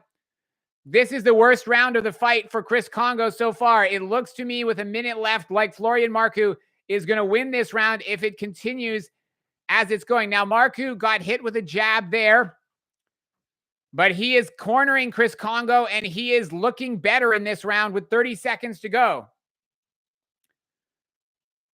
Marku pushing his opponent up against the ropes. Kongo is getting put under increasing amounts of pressure, and Kongo's jab and right hand, which were maintaining distance earlier on, the volume of those punches is decreasing as Marcu applies more and more pressure. And as you guys say, you can see that Marcu, even though he's the shorter man, might very well be the stronger man. More and more pressure. And as you guys say, you can see that Marcu, even though he's the shorter man, might very well be the stronger man. And Chris Kongo does not like the pressure that's being put on him. Kongo is firing back now with a jab, a right hand, and the bell goes to end round number 3. Guys, who do you have winning that third round? For me, that was a Florian Marku round. Kongo does jump in and tie him up, and he needs to be careful, guys. I agree, because if Chris Kongo is getting caught on the inside by these punches and referee Howard Foster is not letting him hold, Chris Kongo is going to be in serious danger on the inside. Because like I say, Rolly Romero last night was able to hold, and the referee decided eventually that he wasn't going to put up with that tactic any longer. And at that point, it meant that Pitbull Cruz, like Florian Marku, the shorter fighter, was able to work a lot more effectively on the inside without fear of being clinched and held. And right now, Chris Kongo is being put in danger of getting stopped if he's getting teed off on the inside. So here we go in round number 4. This is the penultimate fight on this card. It has been very entertaining so far, guys. We've got the main event coming up next. But right now, Chris Kongo is trying to establish his jab again as a weapon to keep distance from his opponent. But Florian Marku knows that if he walks forward, he can do damage, and he is doing just that, coming forward and plowing into his opponent. Chris Kongo now pushing Marku back against the ropes. The referee is not having it, though, and he separates them. Chris Kongo's volume has decreased a lot, and Marku's got him trapped up against the ropes now. Florian Marku is beginning to dominate this fight, quite frankly, or at least this round, rather. Marku is just very difficult to deal with when he gets up close. And he's pushing Kongo back up against the ropes. And every time he does that, it's probably also having an effect on tiring Kongo out. He's going to have increasing stamina issues as well from getting pushed around on these exchanges. So that's another thing to look out for as Marku lunges forward with a big left. Another left hand and a right hand and combinations now. And Marku is getting tied up smartly by Chris Kongo. But once again, the referee not having it, and he breaks them up very proactively. Howard Foster not liking this clinching that's going on, not liking the holding. Chris Kongo managing to land with a few combinations of punches on the chin, clean of Florian Marku. Marku got a bit complacent coming forward, but he does manage to back Kongo back up against the ropes again and tee off on him. Kongo needs to be careful here. Once again, holding, and referee Howard Foster once again breaks them up. Kongo straight back on the defensive. Marku coming forward again. 1 minute left now, guys, in round number 4, and we are in for a treat so far tonight. This has been the best fight of the card, in my opinion, as Marku has Kongo in trouble again. Kongo smartly hangs on, and he hangs on again. The referee breaking up the clinch. Now, Florian Marku knows that if he gets up close and he can avoid getting held, then he can almost tee off at will on Chris Kongo, whose eye looks like it's now, Chris Kongo's eye is now marked up just a little bit more than it was before.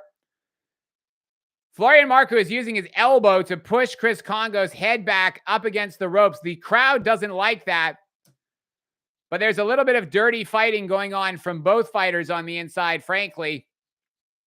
But Marku did use his forearm to actually push the throat of Kongo back when they were up against the ropes. But at the same time, you have to be fair and say that Kongo has been using his holding as well. So both guys being a little bit dirty on the inside. But from my point of view, that was the strongest round of the fight from Florian Marku's point of view. And it's looking increasingly like it's trending in his direction.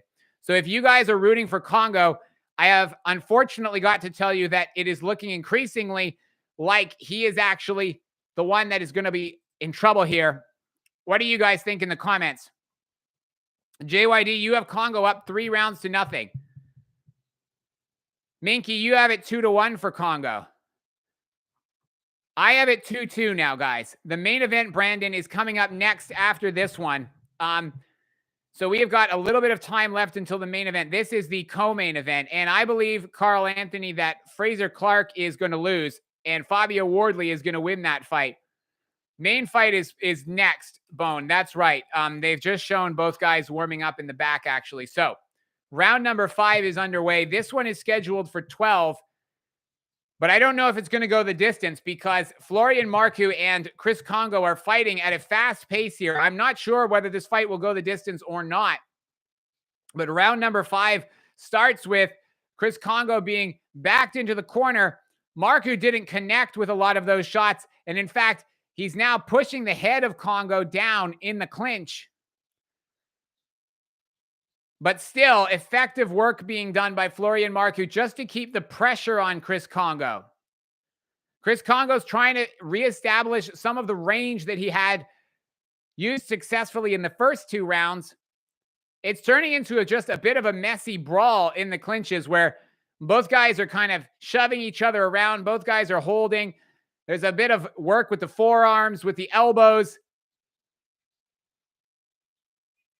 Now, Kongo had his arm trapped, or rather, Marku had his arm trapped in the clinch, but he was using his other arm to kind of hammer away at Kongo, not with typical punches, but literally using his arm like a hammer to try and hit him in the clinch. The referee sort of tells them off, both of them.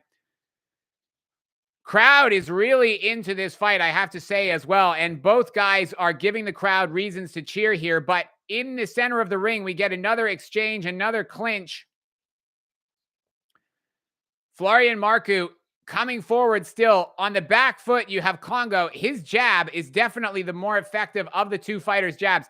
He's got the longer reach, and his distance control is now improving a little bit in the later half of this round.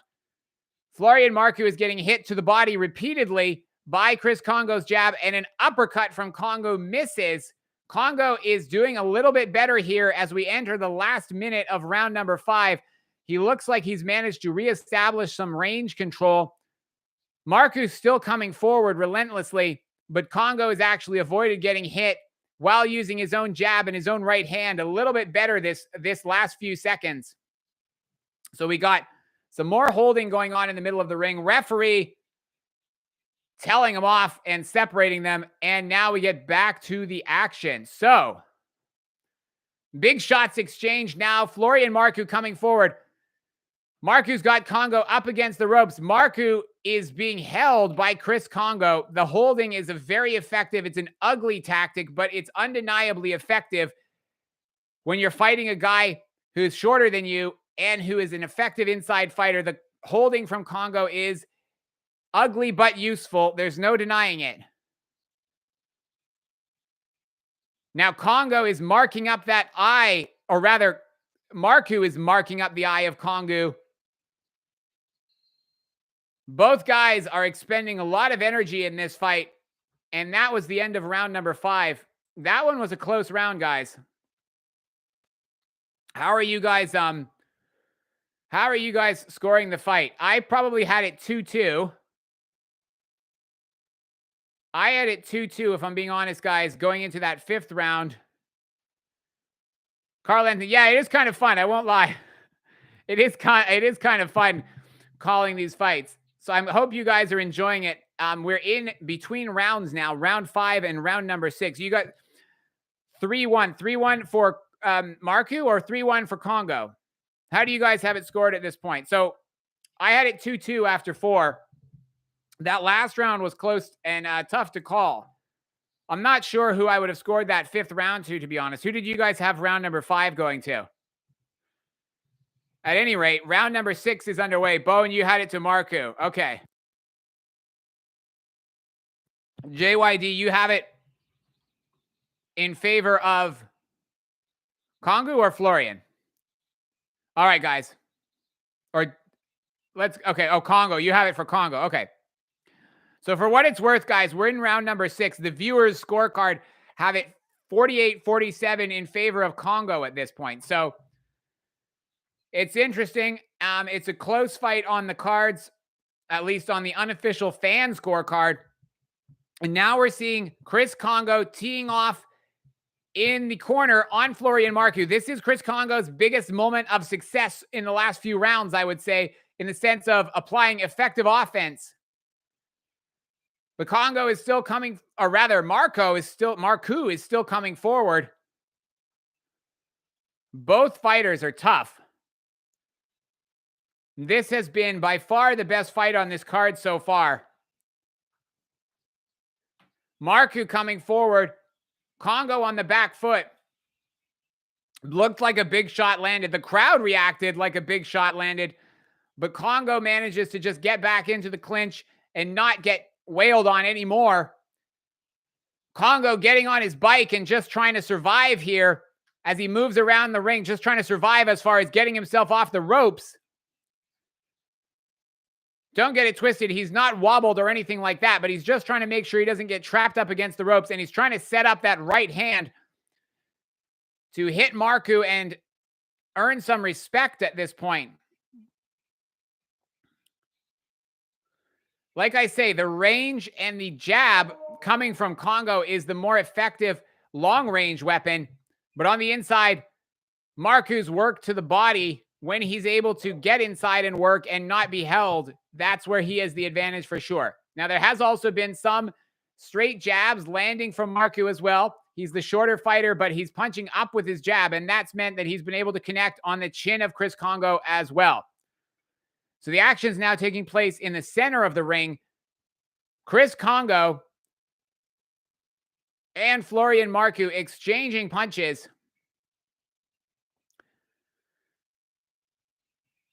All right, guys. Kongo up against the ropes, and another instance of holding now. So the referee, Howard Foster, has to step in and break them apart. We got 20 seconds left now in round number 6. So we are past the midway point of this fight, because this fight is actually scheduled for 10 rather, not 12.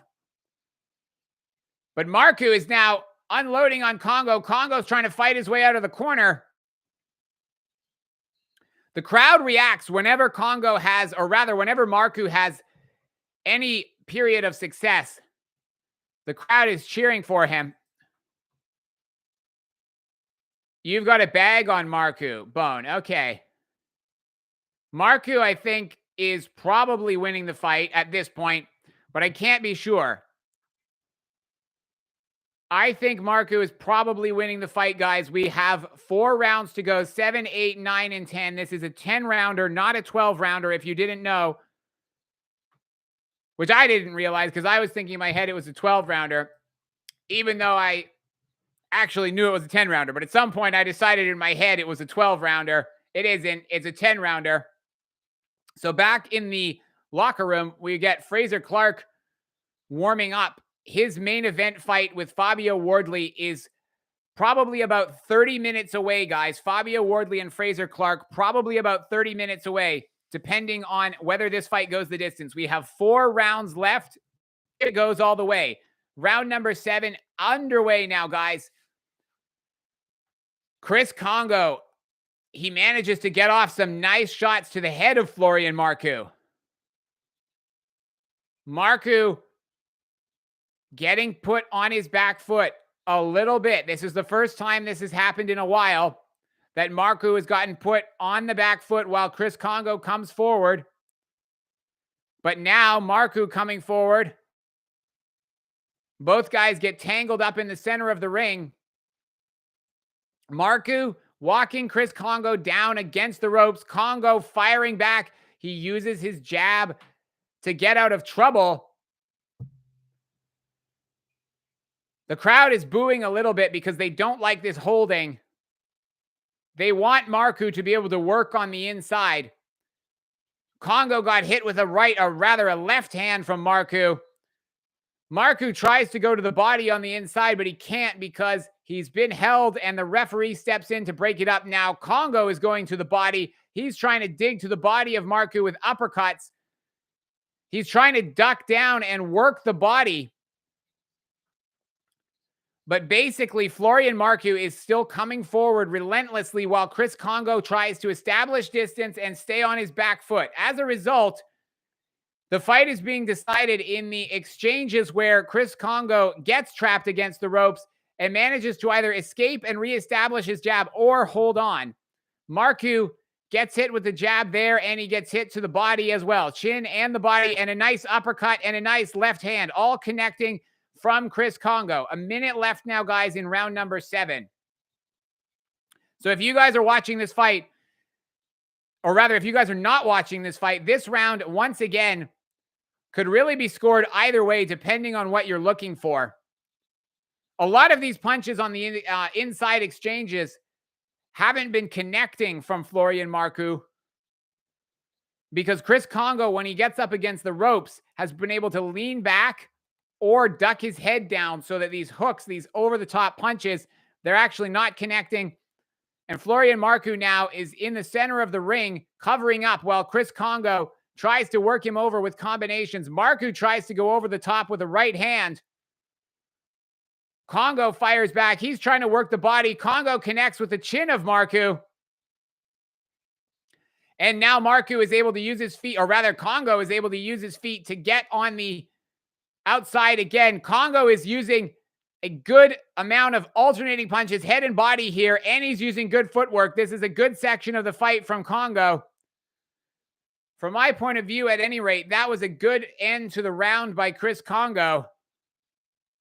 Florian Marku needs to vary up his offense just a little bit.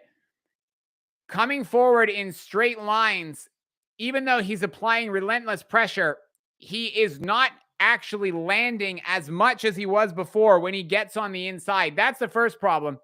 And the second problem is he's becoming a little bit too predictable. He's coming forward in a straight line, and that's giving Chris Kongo more confidence to actually pivot away when Marku comes walking in. And Chris Kongo has had some success, a lot of success actually, pivoting away from him and hitting him on the break in that round. Kongo is controlling this. Marku struggling. Kongo had a good round there, and it does sound like it's going to be close. Yeah, Bone, I agree with you. Marku does need to sit him down. Hirko, good evening. How are you doing? So it's late afternoon for me. Evening, I know, for a lot of you guys. I'm sure it's probably morning for some of you guys as well, depending on what countries you're watching this in. For me, it's late afternoon. So Duke S., we are at the start of round number 8. It's a 10-rounder. So we have 3 rounds to go. And now Chris Kongo is starting to do some of his best work of the fight behind his jab since the early rounds. In other words, Chris Kongo using his jab is having probably the most success since he had in the early couple of rounds, at least his longest period of sustained success. And the problem Marku is having, like I say, is that he's becoming a little bit too predictable with coming forward in a straight line. Now, the referee has called timeout. He's sending each fighter to a neutral corner. I'm not sure what he's saying, but he's sent.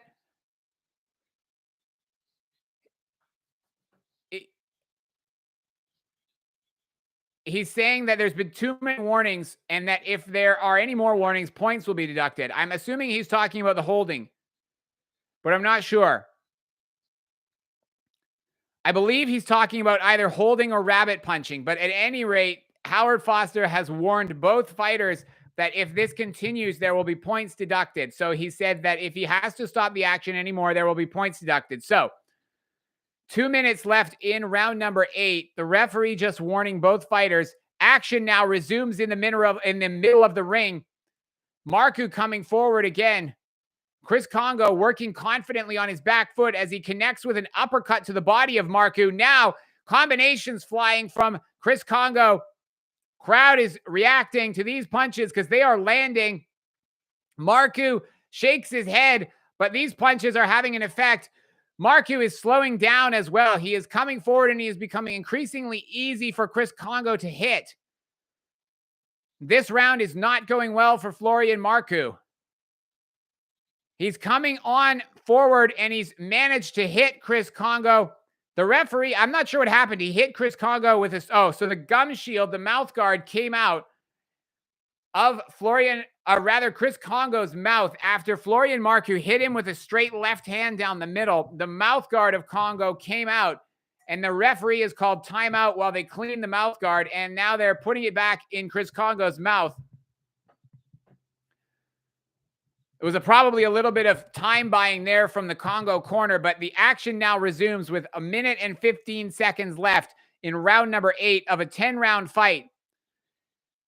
Both guys throwing punches in the center of the ring now. The referee is calling timeout again.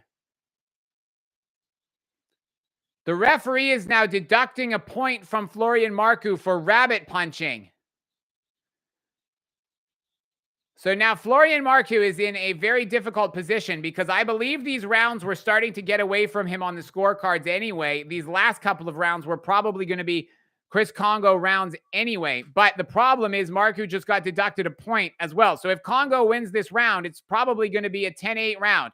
And Marku is also getting worked over in the corner now in addition. So this is trending very much towards a 10-8 round with 45 seconds left. It's increasingly looking like Florian Marku needs to get a knockdown at the very least. But he comes flying out with a big hook. Another big hook that connected as Marku comes lunging in. He kind of almost threw himself out of the ring. He swung and he went almost flying through the ropes, did Florian Marku. The crowd is chanting for Marku. They really want him to win this fight, it sounds like. There's 10 seconds left in the round now as both fighters are trying to exchange on the inside in the center of the ring. The referee breaks them out of the clinch. Whoo! This has been a good one, guys. But the significant thing in that round was the points deduction. Maybe Marku forgot it's 10 rounds. Yeah, he threatened Marku with a DQ. So, guys, Carl Anthony watching from Ireland. So it's 9:30. Okay. 9:11 rather. Okay. Yeah, Kongo's stamina looks like it's holding he's holding at this point. Kongo is trending towards Kongo winning. Yeah, Marco is in trouble, JYD. I agree. He got a point deducted, but he was losing that round anyway. Marcu, Blagovest, Marcu is over. To be honest, Carl Anthony, my favorite boxer at the moment is Usyk. My favorite boxer at the moment is Usyk. All time wise, maybe Bernard Hopkins, Lennox Lewis, Holyfield, maybe some of my all-time favorites. So, guys, round number 9. Who is your favorite current fighter, Carl Anthony, or your all-time, whichever? Who are your favorites, Carl? Okay, so at any rate, we're in round number 9 now, guys. And the key thing is that Florian Marku needs to, in my opinion, probably at least get a knockdown here. Otherwise, he's going to be in danger of losing the fight. Kongo is just looking a lot fresher. His stamina actually far from failing him. It's actually looking like he's the fresher fighter. His foot movement is smoother. He's getting away from Marku, who's coming forward. He's moving on the balls of his feet. There's 2 minutes left in this round now, and Marku needs to get inside and close this distance. He manages to club Kongo on the forearm with a big shot, but it didn't connect on the head. It was blocked by the forearm. So we got 1:40 left in round number 9. There's 2 rounds to go. This one and then the 10th round. Marku's effectiveness on the inside has dropped considerably. And that's a problem for him because that was where he was doing his best work before. Marku looks like his stamina is failing, to be honest. He looks like he's more tired. He's throwing fewer punches. He's resting more in the clinches instead of working. And his accuracy has also dropped. So for me, those are all signs that Marku's stamina is failing him. Kongo now lands some shots up close. Marku came clubbing back. The crowd reacts, but I don't think they were actually doing a ton of damage to Chris Kongo, if I'm being honest.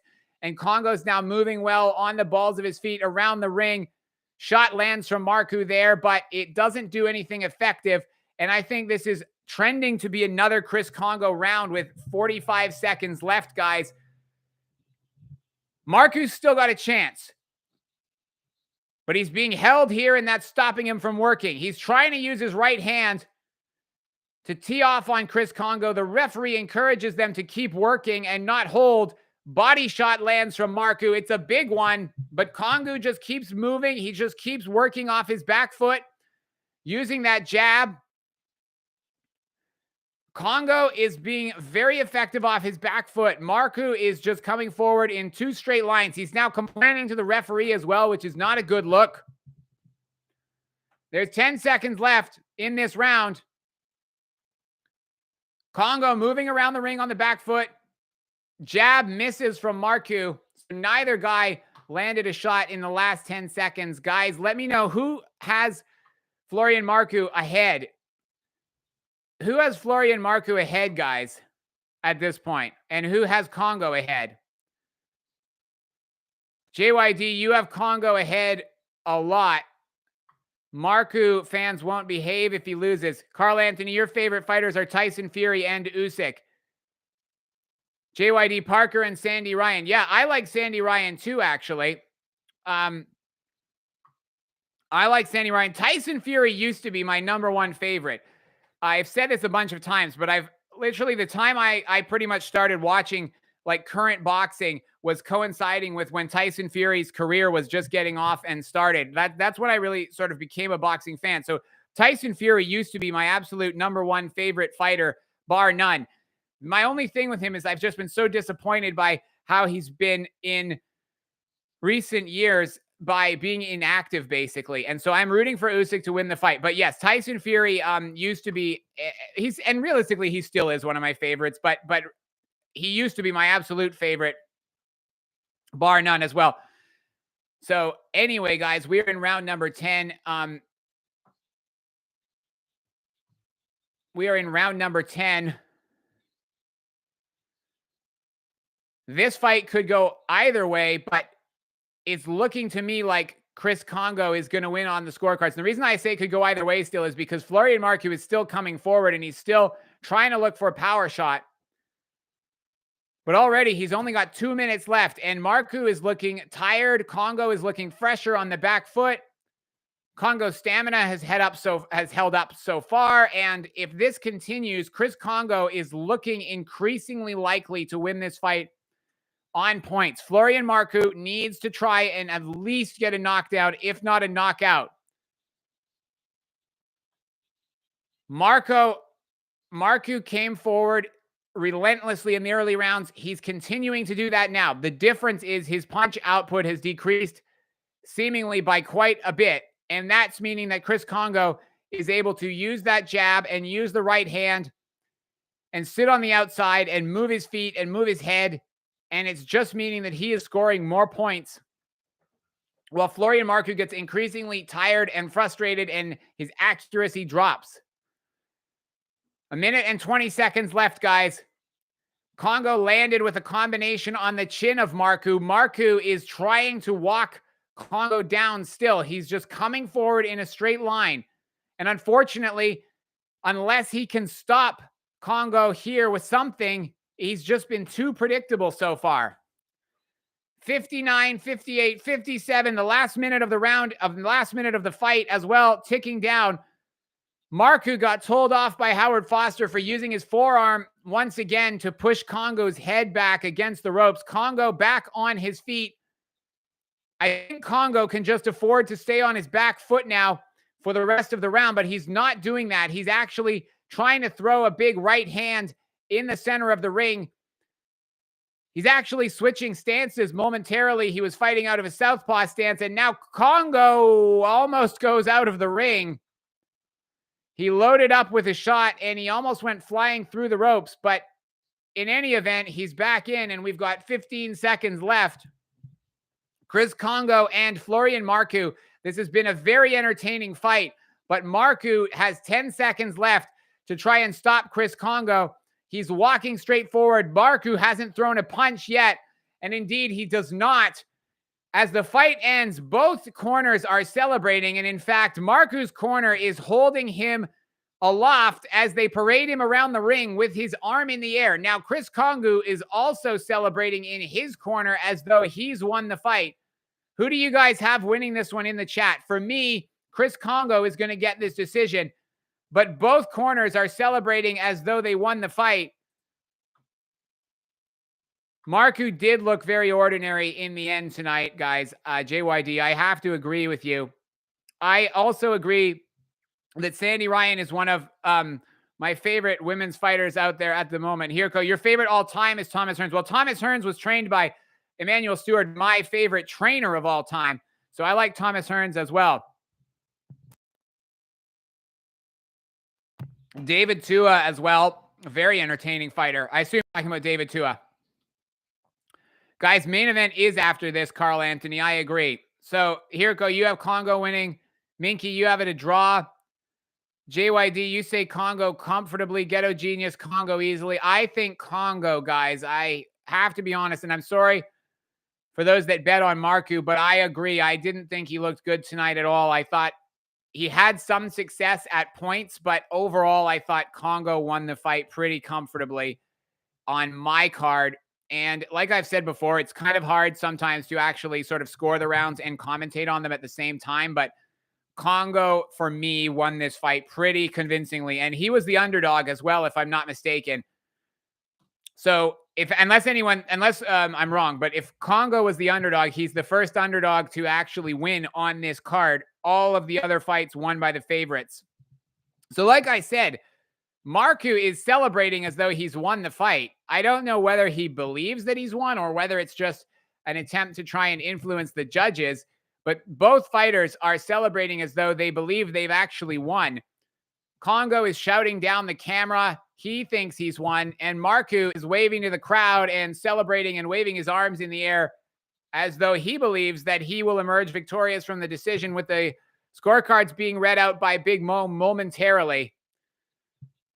So Big Mo is now standing in the center of the ring. Howard Foster is calling both fighters towards him. And they are going to hear the official decision, which I will read out for you guys now. So let's get into it. What's the decision, guys? Consensus in the chat is that Kongo is going to be the winner. Big Mo reading the scorecard. All right. 96-94. 96-93, 98-92. So it's a unanimous decision, and it is unanimous decision in favor of Chris Kongo. So Chris Kongo wins the fight by unanimous decision. What did you think of those scorecards, guys? I have to say, I felt like two of them were a little bit closer than I expected, but Chris Kongo wins the fight. So Kongo, I thought, was much better, JYD. I agree. Kongo won. It was not actually clear-cut on the scorecards, bizarrely, even though I thought it was very clear-cut based on the in-ring action. But, oh, thank you, Roy Munson. I was wondering if you were tuning in. I appreciate it. Yeah, so I got 100,000 views as well, that's pretty cool. So I'm pretty excited about that as well. Hi to everyone watching in Ireland as well. I will say this, and I said this before, and I'm serious about it. If Katie Taylor has a big fight in Ireland or at some point, I will actually go over and I will watch the fight live, because my family is originally from Ireland. I am an Irish American. So if the opportunity comes up to watch the fight live, a big fight in Ireland, I will go and I will do it. And I mean that seriously. So let's see what will happen. But guys, Chris Kongo won this fight, and he deserved to. For me, the scorecards were closer than I thought they should be. At least two of them were. But at any rate, Chris Kongo won the fight as the underdog. And now we have one fight left, which is the main event, which is Fabio Wardley against Frazer Clarke.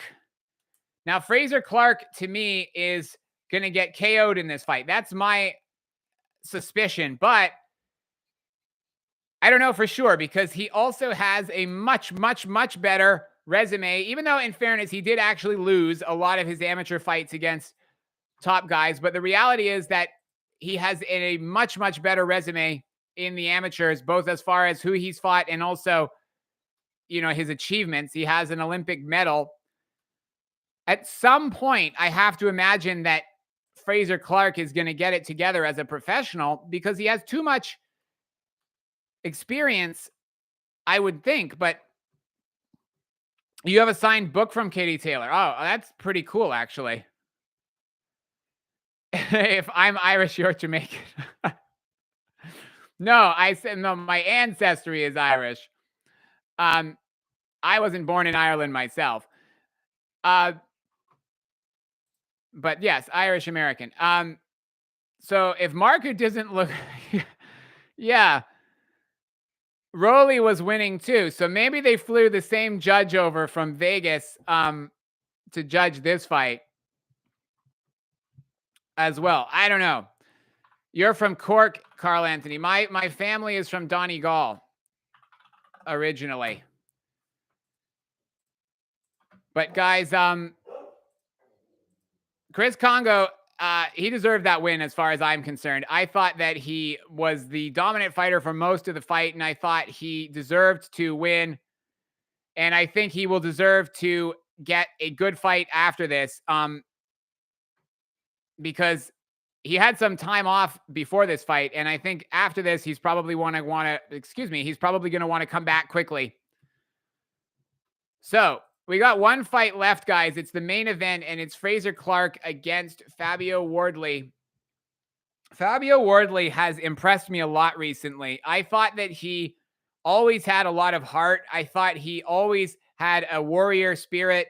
He was a fighter even before he had the skills because he just wanted to try and knock his opponent out of there. Even when he got caught himself, he would just come straight back. But in my opinion, in his last couple of fights, especially in the David Adelaide fight, he has improved his skills a lot.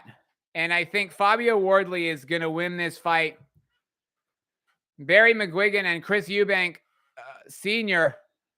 are in the ring. And now Adam Azim and Harlem Eubank are here. So I'm not sure. I assume they're announcing Adam Azim against Harlem Eubank. Is that what's going to happen? Okay, so I guess he's not fighting Dalton Smith. Fabio the man. Yeah, 2 away with the judges. Well, they need judges who are going to score it properly. I'll say that. Greetings from Bulgaria. How are you doing? And yes, I agree. The better boxer did win.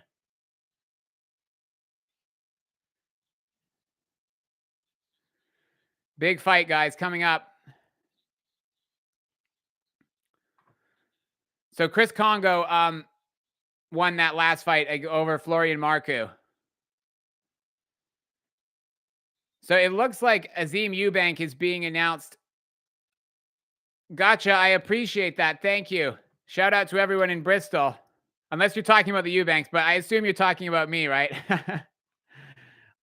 Chris Eubank.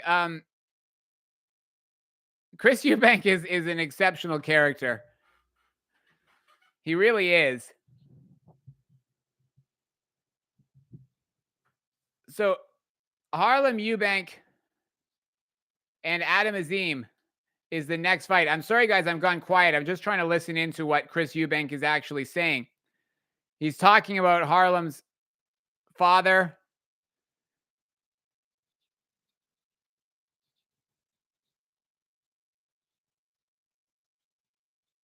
He's saying that Harlem Eubank isn't here to play.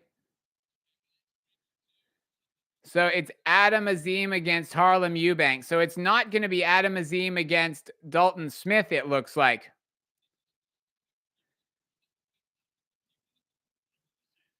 I don't know if this fight is actually confirmed or what this is.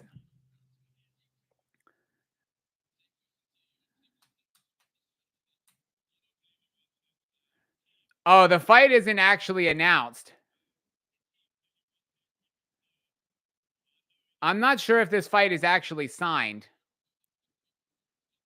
It's not clear to me whether this fight is actually signed because they're doing a face-off, but Harlem Eubank is actually saying that he doesn't think Adam Azim wants the fight. So I'm not sure if this one is actually signed or not, but at any rate, Adam Azim and Chris Eubank are facing off in the middle of the ring now. So it was not going to be Dalton Smith against Adam Azim now. It's going to be, it looks like Adam Azim against,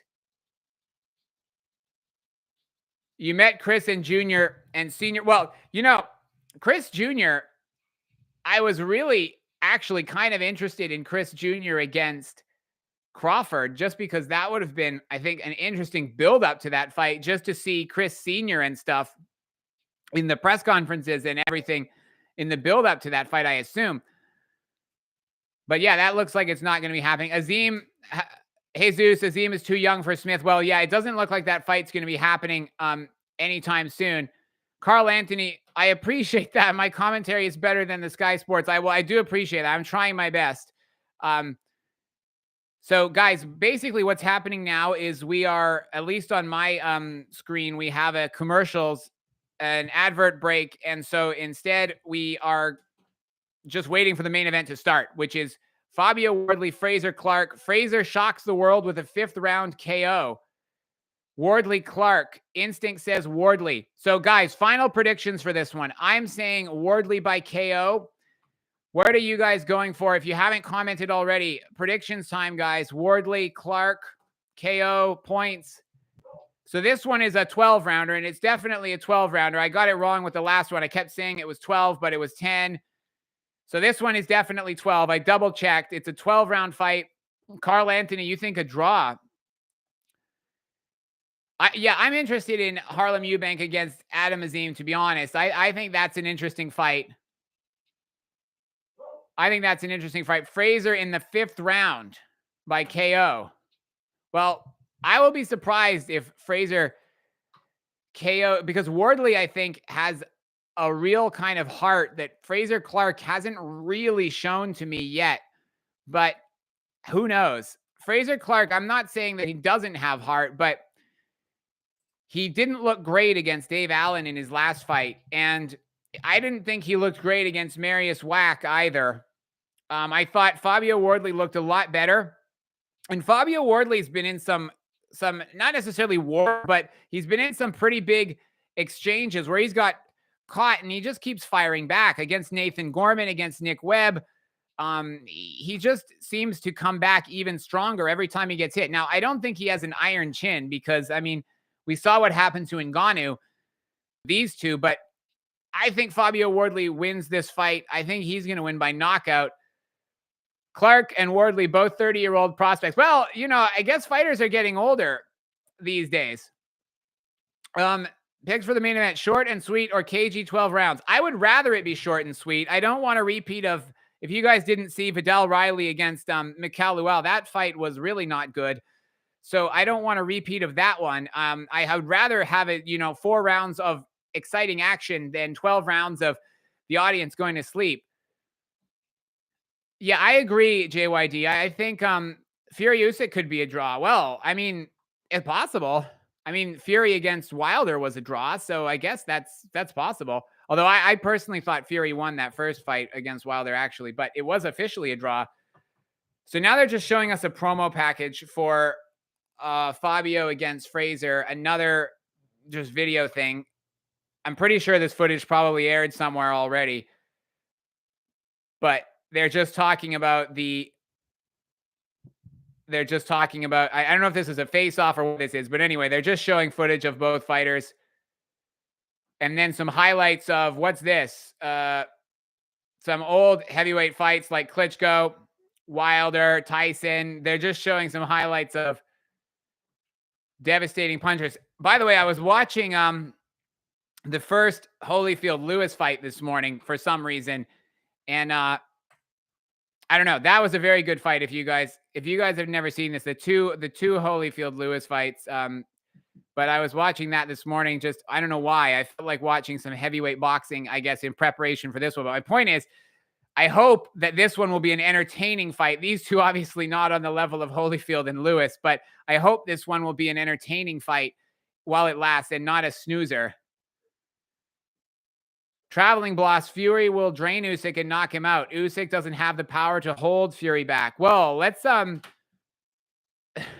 see how it goes. I mean, there was, well, I will say this, there was an interesting video that got posted online of Fury and Usyk meeting somewhere in Saudi Arabia, and Fury was basically trying to like pick Usyk up or something like that, or kind of like wrestle with him a little bit. And Fury did look quite a bit bigger. Like he did look bigger and stronger than Usyk just in that little clip. So that's, you know, something I guess worth bearing in mind. But yeah, I probably wouldn't bet everything I own, especially not on a heavyweight fight, because I mean, even Tyson lost, and I think people actually did bet their houses on Tyson to beat Buster Douglas. That's what I've read anyway. I wasn't even alive when that fight happened, but I've read that people actually did bet their houses on Tyson against Douglas. So I wouldn't bet on a heavyweight fight, but yeah, guys, we're just seeing Frazer Clarke about to begin his ring walk now. Yeah, Parker against Wardley instead of Keane. Well, I wonder if we will still get Parker against Wardley at some point in the future. I mean, it seems like Fabio Wardley is on an upward trend with his career.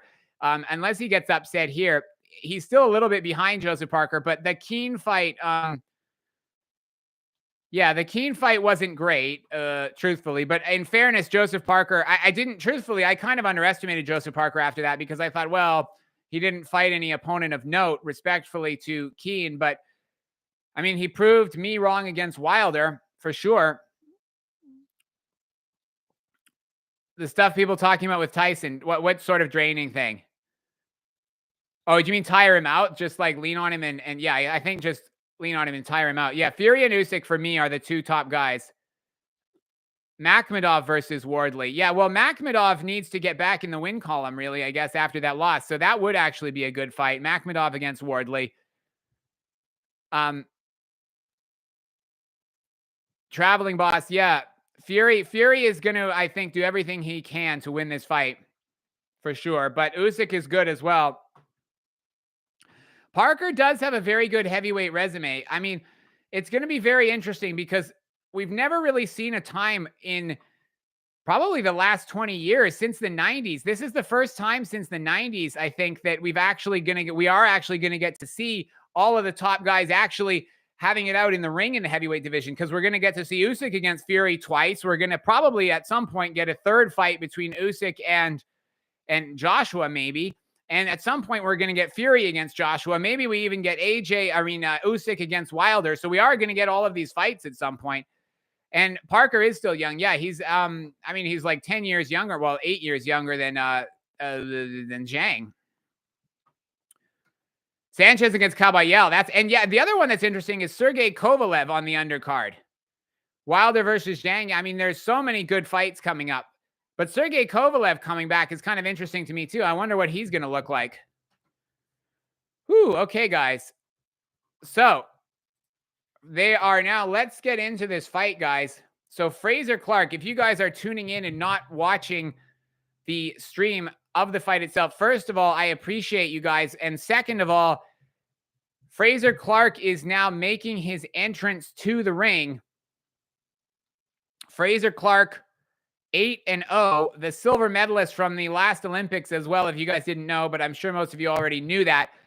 Frazer Clarke is making his entrance to the ring. He didn't look good in his last fight against Dave Allen. He had a lot of stamina problems, at least from my point of view, and hopefully he will have come in a little bit better condition this time. He's wearing a gray robe with, it looks like either neon green or, yeah, it's sort of like a neon green yellow color.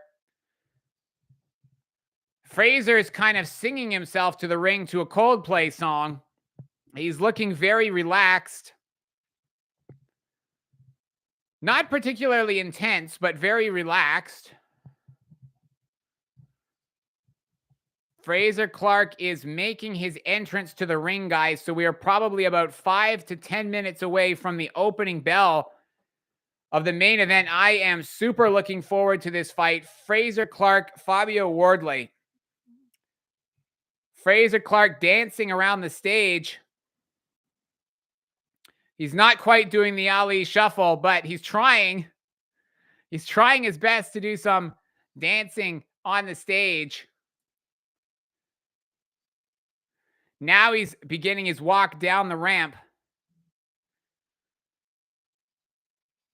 Frazer Clarke making his way into the ring, or rather down the ramp on his way to the ring.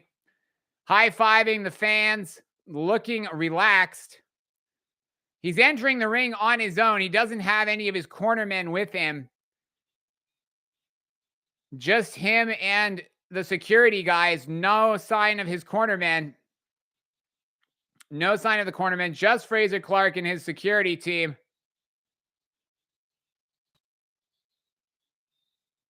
He is going to enter the ring now. So his cornermen are already in the ring, actually. So he's just entering on his own, it looks like. Fabio Wardley is going to be making his way to the ring in just a moment.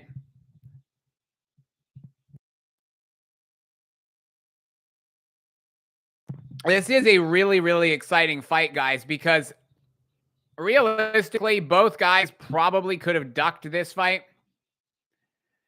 And I know people accused Frazer of ducking it before, but be that as it may, at least it's happening now. And this is a competitive matchup for the British title. Maybe one of the better British title fights since Anthony Joshua against Dillian Whyte.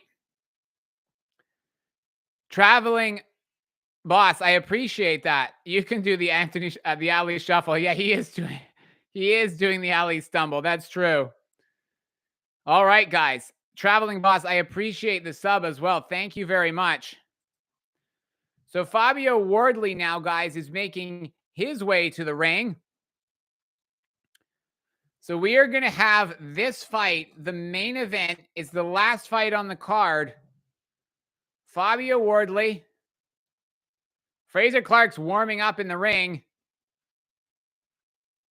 I mean, Frazer's a big man. If nothing else, even though I don't think he's got as much power as he should have relative to his size, if he connects with you, it's still going to hurt.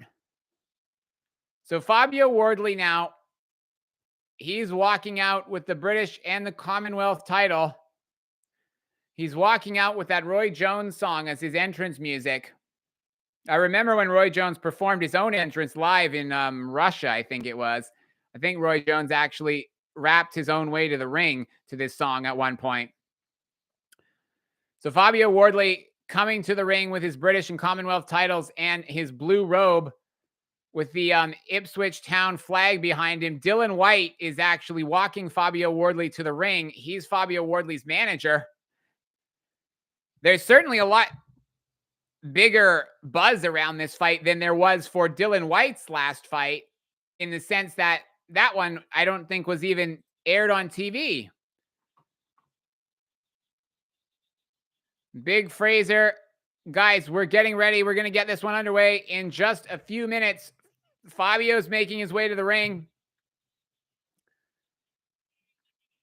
Fabio looks very confident and very focused, guys. I have to say, just based on the facial expressions, Fabio looks more intense and focused than, or more intense, let's say, not necessarily more focused. He looks more intense than Frazer did.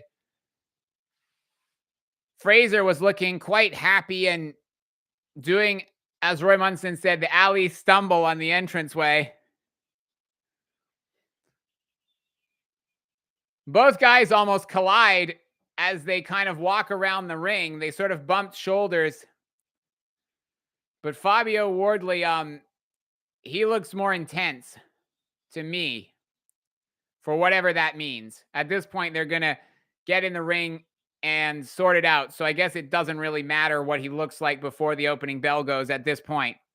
Referee just doing a last check over of the gloves before we get into the introductions. If you guys saw last night in the Pitbull Cruz Rolly fight, Rolly got bought a whole bunch of extra time when the referee decided to send Pitbull to have his gloves retaped after Rolly had got hit with a shot. So hopefully there won't be any shenanigans tonight. So Big Mo is just performing the introductions now. Fabio Wardley just having a last sip of water. Hopefully he's not going to spit it in the face of Frazer Clarke like Derek Chisora did to Vladimir Klitschko years ago. All right, guys. Yeah, with the Viking hat, yes. All right. Let's go, guys. Let's go. Main event time. Dylan White is in the corner with Fabio Wardley alongside Ben Davison, his trainer. Angel Fernandez is the head trainer for Frazer Clarke. Big Mo is telling the audience to get on their feet.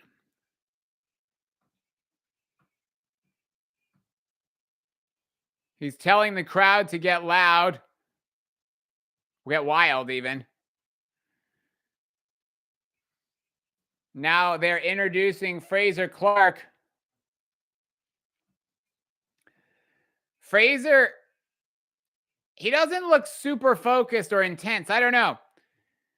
To me, Frazer almost looks a little bit nervous here. He's pacing around the ring. He's not making eye contact with Fabio Wardley, and he doesn't look totally intense. He's got his back turned, and he's in the corner with his cornermen. I'm not loving the body language from Frazer Clarke, to be honest with you, but maybe I'm reading into it too much. Could be. But anyway, Frazer Clarke is being introduced. Ben Shalom is in Frazer Clarke's corner as well. Frazer Clarke pumping his fist to the crowd. He's raising his fist above his head. Frazer Clarke introduction is done. Now it's time for Fabio Wardley. Fabio Wardley fighting out of the red corner. He's 6'5". That's what they list him as anyway. Sneakily, Fabio Wardley has a very impressive knockout ratio. Only one of his fights has gone the distance. And I don't know if this one's going to either, guys. JYD, I appreciate that. Thank you very much. I genuinely do appreciate that, guys. Okay, so, and Roy Munson, thank you. You guys are very kind in the comments.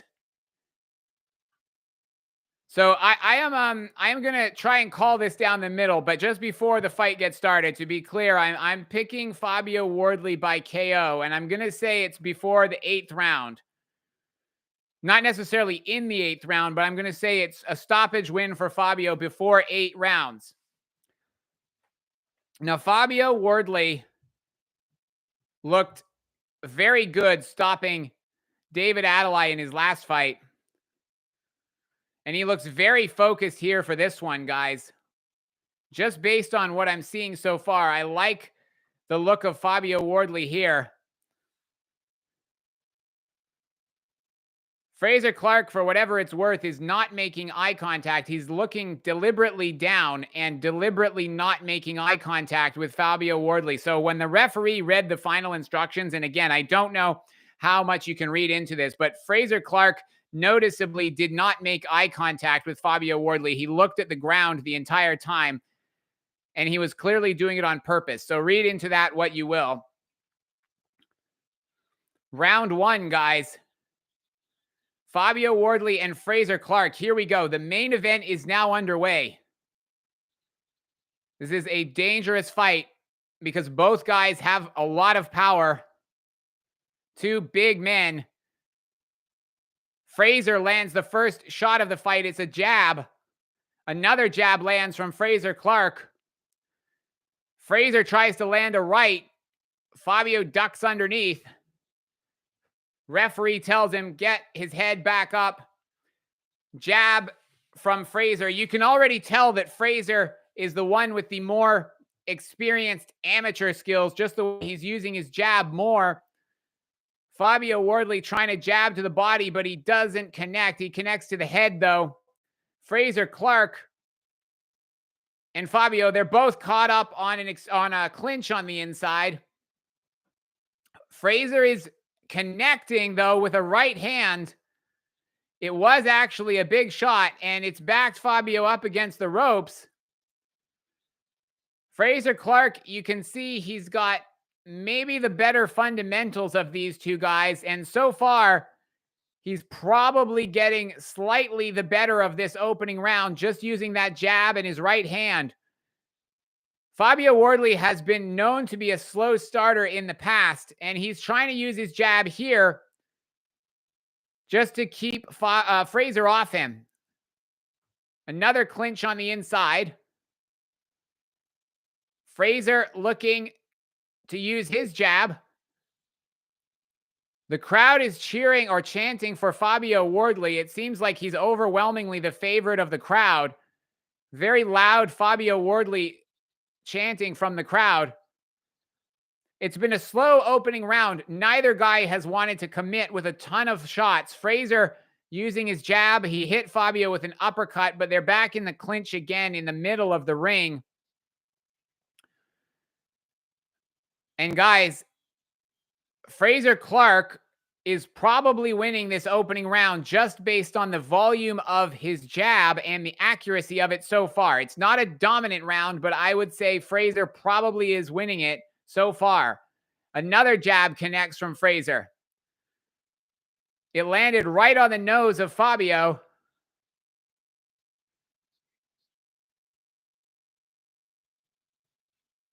Both guys exchanging punches. Now, Frazer's been put on the back foot, and Fabio is coming forward. He landed a big body shot. Frazer is not liking this pressure from Fabio Wardley coming forward, but Frazer Clarke is trying to fire back to the body as well. Ben Shalom jumping out of his seat to applaud the good work from Frazer Clarke. Now, Angel Fernandez is in the corner. It was a good round from Frazer Clarke, but Fabio Wardley started to come on at the end. Fabio is notoriously slow to start in some of his fights, but like he normally does, when he got hit with a shot, he came firing back. So now that that first round is out of the way, it's going to be interesting to see how much Fabio picks up the pace, because he tends to start slow and then increase his output, whereas Frazer Clarke tends to fight more at one pace throughout his whole fight, or even get more fatigued as the fight goes on, whereas Fabio hasn't really shown any stamina issues that I've seen. And I don't think this fight goes the distance either, Roy. Yeah, guys, I thought Frazer had a good round, as you guys are saying in the comments. That was a good round for Frazer Clarke. So we are in round number 2 now. Jabs from Frazer Clarke. They're not connecting, but he's using his jab. And like I said, you can see that he's got the more polished amateur background. But now Fabio is firing back. Fabio has got Frazer in the corner, and he's unloading on Frazer Clarke. He's throwing hooks to the head. Frazer is being pushed onto the back foot now. Big jab from Fabio. Fabio with an overhand right. Frazer got clipped with a left hook as well. Frazer Clarke and Fabio, they were in an exchange of punches. It ended in a hold, a clinch, and now they're back in the center of the ring. Frazer feinting a lot.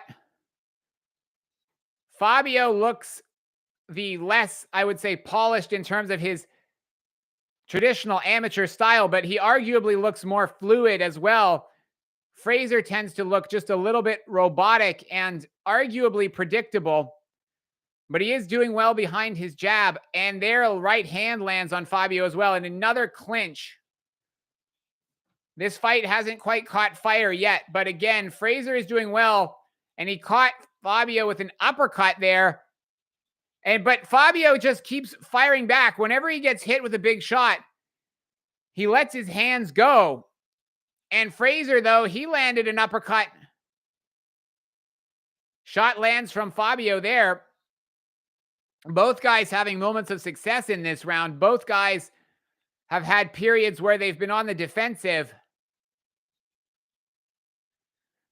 Frazer Clarke now and Fabio, they're in the center of the ring. Frazer doubles up the jab and then fires in the right hand. It backs Fabio up. Fabio back against the ropes. Frazer with the right hand down the middle, and he tees off on Fabio again.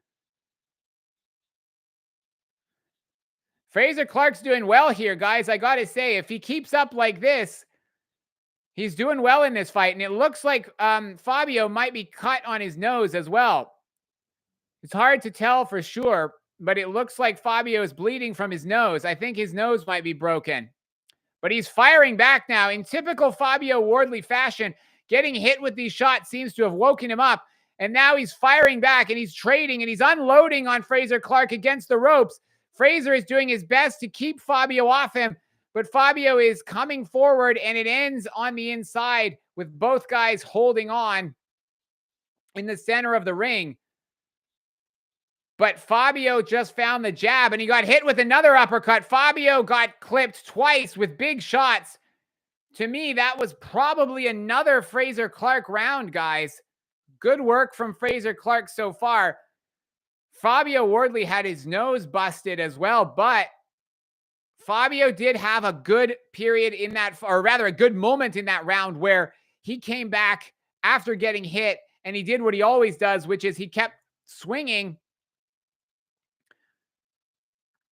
He caught Frazer a couple of times with some big shots as well. So in fairness to Frazer, he did eat some big shots in that round, but I still think Frazer Clarke probably won that. So I think Frazer Clarke is probably up 2-0 on the scorecards at this point, guys. And it's turning into a good fight. Wardley is acting like he often does, which is when he gets hit, he starts coming out swinging. And yeah, he definitely has blood coming out of his nose. I suspect his nose is broken. It looks like it probably is. They've cleaned it up in the corner. And now Fabio Wardley, so we're in round number 3, just started the third round. Fabio Wardley coming out swinging to start this round. He's being very aggressive. Frazer Clarke is on the back foot. He's trying to look for an opening, and Fabio is starting to swing wildly. He's trying to land a power punch. Frazer connects with the jab. Fabio Wardley and Frazer Clarke are holding on in the center of the ring. Fabio Wardley trying to establish his own jab. His nose is now bleeding again. Both guys are being very careful not to get too crazy because the counter shots have been coming in from both guys, and both guys have been wobbled just slightly. So they're respecting each other's power for sure. Now there's 2 minutes to go in the second round. The fight is currently in the center of the ring with both guys clinching. The referee is separating them. There's 1 minute and 49 seconds to go in the third round. Jab connects from Fabio Wardley and another one. Frazer Clarke looking to land a jab of his own. The round is starting to turn in Fabio Wardley's direction, I will say. His aggression is, I think, winning him this round so far. He's connecting with effective punches, but he just got doubled up with the jab. With that broken nose already, that can't have felt good. But Fabio, as usual, he just fires straight back whenever he gets hit. Frazer looking to the referee to break him up in the clinch. Frazer has started strongly in fights before, and then after about 6 rounds or fewer, his stamina has failed him. Now Fabio is working him to the body. Frazer's volume has decreased, I have to say. He does look like he's starting to slow down as Fabio comes forward and unloads on him. There's 45 seconds left in the round, and Frazer is being pushed up against the ropes by Fabio. The action is taking place in Fabio's corner. Ben Davison is in the corner shouting instructions, but it's Frazer Clarke who actually landed the biggest shot at the end. You can see Fabio Wardley blinking. He was stunned by that one. Frazer Clarke hit Fabio with another jab. Now he hits him another jab again. Wardley in the clinch on the inside. Wardley is blinking. You can tell that these shots are doing some damage to him. The round ends. For me, Fabio Wardley was winning that third round up until the end, and then Frazer Clarke probably did the better of the two at the end of the round. How do you guys have that last round? I would say that was a Fabio round, round number 3. So from my point of view, it's probably 2-1 for Frazer Clarke. And I think you're right, Adam. I think Clarke does have some power. So who did you guys think won that third round? For me, probably Frazer Clarke was the winner of that third round. So we got round number 4 coming up, and it's turning into a good one. And I could honestly see anything happening at this point. It could end up going to points. It could end up finishing in this round. Clarke 2-1. Yeah, I have it. Clarke 2-1 as well, guys. So it seems like everyone's more or less in agreement here. So round number 4. The bell goes to start the round. Fabio is the first to land with a jab and another jab. He's just pawing at the high guard of Frazer. Frazer firing back with his own jab and an overhand right missed from Fabio Wardley. It feels like Fabio Wardley can hurt Frazer Clarke if he can just land with one of these big shots. But Frazer has shown that he's got the power to earn Fabio's respect, because Fabio is not just walking through that jab. Frazer Clarke's jab is, in my opinion, the better of the two fighters. His jab is better than Fabio Wardley's jab, in my opinion. And I think Frazer is using it to actually keep Fabio on the end of his range. And Fabio is not just walking through his jab. So it's obviously having an effect. It's obviously hurting. But some big shots now landing from Frazer Clarke. Frazer Clarke landed a couple of big clubbing blows on Fabio Wardley. Fabio did well to eat those shots and keep coming forward. Oh, big right hand connected from Frazer Clarke. This might be the most damage I've ever seen Fabio Wardley take in a fight before the moment where he starts actually coming back and really putting the opponent under pressure, because he's been hurt before, but this is probably the most damage I've seen Fabio Wardley actually take. Fabio Wardley is not having a great round here. This is another pretty sharp-looking round from Frazer Clarke. Both guys exchanged jabs before getting into another clinch in the center of the ring. So, guys, if you're rooting for Frazer Clarke, I think you have reason to be optimistic here. He's got a minute left in round number 4, and he catches Fabio with the jab as he is on the back foot, and Fabio comes in. Both guys exchanging shots. Fabio looking for some heavy leather. Frazer Clarke catching Fabio with the uppercut. Fabio's stamina looks like it's not actually that much better than Frazer's, truthfully. Frazer is probably done more damage, has done more damage than Fabio has. And if anything, it looks like Fabio is tiring more than Frazer is. Fabio is struggling to get past that jab of Frazer Clarke. Frazer now throwing some big shots, but they didn't connect. Fabio is taking the opportunity to rest on the inside. It actually looks like Fabio Wardley is tiring, and Frazer Clarke hits him with 2 big hooks that connect on the chin. Woo, guys, I have to tell you, I am impressed with Frazer Clarke so far. I made a video before the fight where I said, don't write him off completely, but the reality is I predicted Fabio Wardley to win this fight by KO. And I said he would do it before the 8th round. But if anything, it looked in that round like Frazer Clarke is actually the one who's more likely to get the stoppage. So I've been impressed by what we've seen from Frazer. I think a lot of people have kind of been making light of him and belittling his skill set. But I will say, contrary to what I thought, he is actually probably using his skills to pretty much dominate Fabio Wardley in that last couple of rounds. So, Adam, you are right. This was a risky fight, and it is a risky fight. Fabio, he's doing well. I mean, in periods, but honestly, Frazer Clarke, to me, I'm impressed. I love heavyweight boxing, so even if this ends up with my prediction being totally wrong and Frazer Clarke winning, I'm just glad we're getting a very interesting heavyweight fight here, guys. So the next round just started. Round number 5, and Frazer Clarke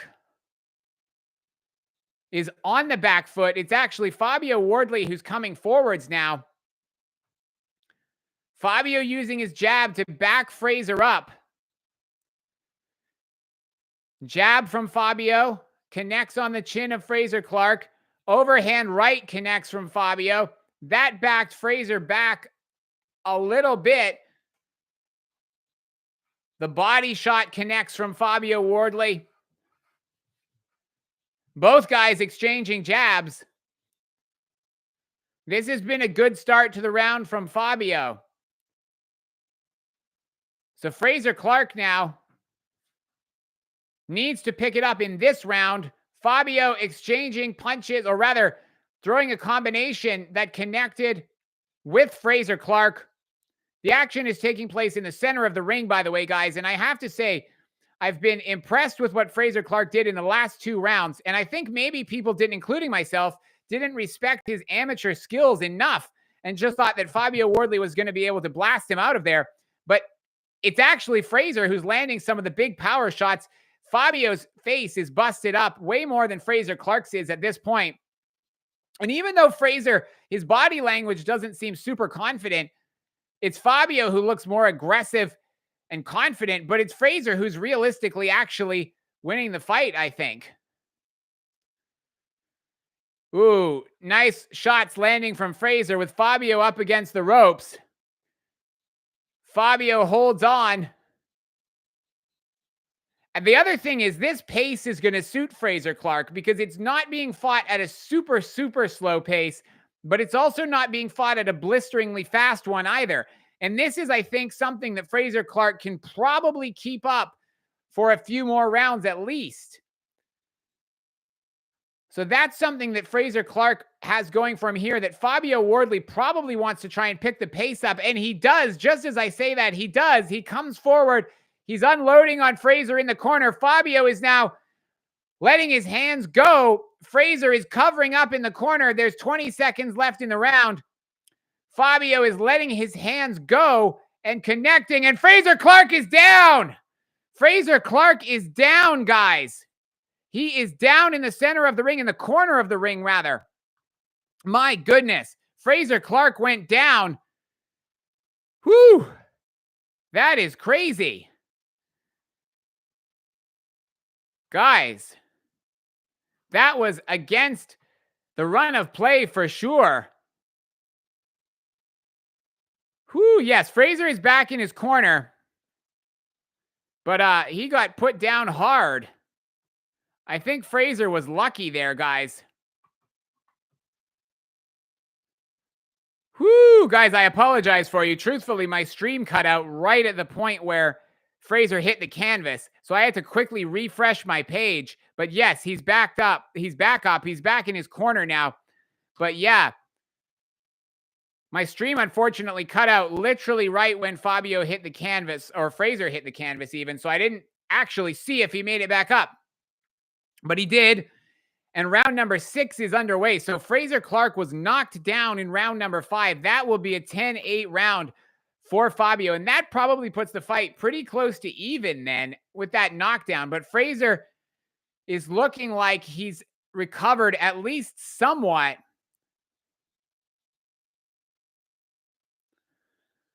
And now Fabio is going to feel a lot more confident coming forward. So a lot of you guys I know were predicting that Fabio was going to stop him before the 8th round. And that is looking like a better bet than it was even before, because Frazer Clarke, now that he's been knocked down, is going to be in danger of having Fabio Wardley just walk straight through him at this point. There's a clinch going on with 2 minutes left in round number 6. Frazer Clarke is in the center of the ring. He's trying to use his jab still to reestablish some distance. But Fabio is looking a lot more calm, a lot more confident now. Fabio is just trying to come forward and pick the right shot and pick his opportunity. And he's just tripling up the jab now, and he's using that to back Frazer up against the ropes. Frazer Clarke is in serious trouble here if he can't get back to the center of the ring. He missed with a big right hand. Frazer comes firing back, but he looks exhausted here, guys. There's 1 minute and 30 seconds left in round number 6. The big overhand misses from Fabio, but Frazer is in trouble here if he gets hit with any more of these big shots. Just over 1 minute left in round number 6. Fabio is being patient. He's calculating his punches. He's not desperate to come in and just land a big bomb. He's being confident. He's being patient. But Frazer Clarke needs to try and keep Fabio Wardley off him, or he needs to hold him in the clinch. He's kind of trying to exchange, and I don't know if that's a good idea at this point. Fabio has got Frazer wobbled again. Frazer doesn't go down, but his head did snap back. He was wobbled there again. Frazer's gum shield has fallen out. I don't know if he did that deliberately, but if he did, it's admittedly a smart tactic from Frazer Clarke. He's looking stunned. He's looking like he's feeling sorry for himself, quite frankly. Frazer Clarke was doing well in the opening rounds, but it is not looking good for him here. He bought himself some time when the gum shield, the mouth guard, came out, and the round is likely going to end with Frazer still on his feet. But the body language and everything has really shifted in favor of Fabio Wardley. Frazer is looking at the ground. He is looking dejected. And Fabio Wardley looks a lot more confident heading back to his corner. And it's going to be very interesting to see what Frazer Clarke's stamina looks like when he comes back for the 7th round. Because this is the point throughout Frazer's career where we've seen his stamina issues come into play. It's kind of been from round 5, round 6 onwards, where he hasn't looked very good stamina-wise. He looked very poor in the Dave Allen fight. And in this fight, he's starting to look like he's flagging in that area. And obviously, the knockdown has not helped his cause either. Frazer Clarke, to me, and I mean this respectfully for his skills, but he looks like he's feeling sorry for himself. He looks like his stamina is flagging. And I think he needs to have a good round here. Otherwise, Fabio Wardley is going to be able to tee off on him. And Fabio looks very confident coming out of his corner to start the 7th round. So here we go, guys. The bell is gone. Round number 7 is underway. Both fighters in the center of the ring. Fabio with a jab. It doesn't connect. Frazer Clarke connects with a jab of his own. Frazer and Fabio exchanging shots in the center of the ring. Fabio now comes with a straight right hand. Frazer is trying to hold on. He looks exhausted, quite frankly. Fabio is now coming forward and hitting Frazer. The viewer's scorecard has the fight even for what it's worth, but the worse than that, Frazer Clarke is looking like he is spent from a stamina point of view, and it's Fabio Wardley who looks the fresher of the two. Frazer is using his jab, but then he's just trying to hold on, and he's not actually using a lot of effective inside work. It's just the jab and then hold on and try and hope that Fabio can't hit him with anything. So 2 minutes to go in the 7th round now. Fabio Wardley is applying increasing amounts of pressure, and Frazer Clarke is just trying to counter, even though it's actually Frazer who's on the front foot. But it's Fabio who's, for the most part, leading these exchanges. Now Fabio is being pushed against the ropes. Frazer kind of fell into him. Frazer with a nice jab. Frazer holding on in the clinch. Frazer's stamina is slowing him down at this point. Fabio Wardley is looking a lot fresher, but Frazer actually manages to throw a few shots, connect with the body. I think that was a low blow. That was a low blow from Frazer Clarke. Fabio Wardley got hit below the belt, and now the referee is giving him time to recover. I don't know if that was intentional or not, but the result is that Fabio Wardley was hit below the belt, and the referee has immediately deducted a point from Frazer Clarke. If you guys remember, the last fight with Dave Allen, Frazer Clarke was deducted points repeatedly for low blows in that fight. He has been deducted a point here in the 7th round for a low blow in this fight. And when you consider that he was knocked down as well, this will be a second 10-8 round for Fabio Wardley, most likely. Now, Frazer Clarke, as I say, he looks like a spent force from a stamina point of view. He's just throwing a jab, a right hand, and then he's trying to get into the clinch. Fabio Wardley is unloading on Frazer to the body and the head. 50 seconds left in the round. Fabio looks to go up top, but he misses. Some nice head movement from Frazer Clarke. He ducks underneath a couple of big hooks from Fabio Wardley, who gets caught with a body shot as he comes to the inside. Both fighters are looking tired, it has to be said, in this round. Frazer literally paused forward with his jab, and they get into another clinch. There's been a lot of clinching in this round. Both guys, I think, trying to buy some time to recover. But Frazer Clarke has a real habit of going in with some low blows when he gets tired. I don't know if they're intentional or if his accuracy is just dropping because of his fatigue. But there's an exchange of punches going on now on the inside. Frazer Clarke's gum shield came out again at the end of the round. His gum shield came out again, but it doesn't matter because it won't buy him any more time because the round is over. What do you guys think? Who's winning on the scorecards at this point, guys? Whoo!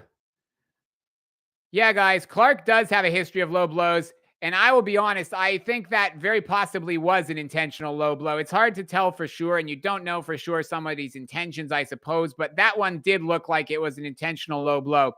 I think Frazer did that in the Dave Allen fight twice. The referee in this one didn't even give him a warning. He just docked points with no warning. And I think that's partly because of Frazer Clarke's history of low blows, I'll be honest. And also the fact that it looked very blatant.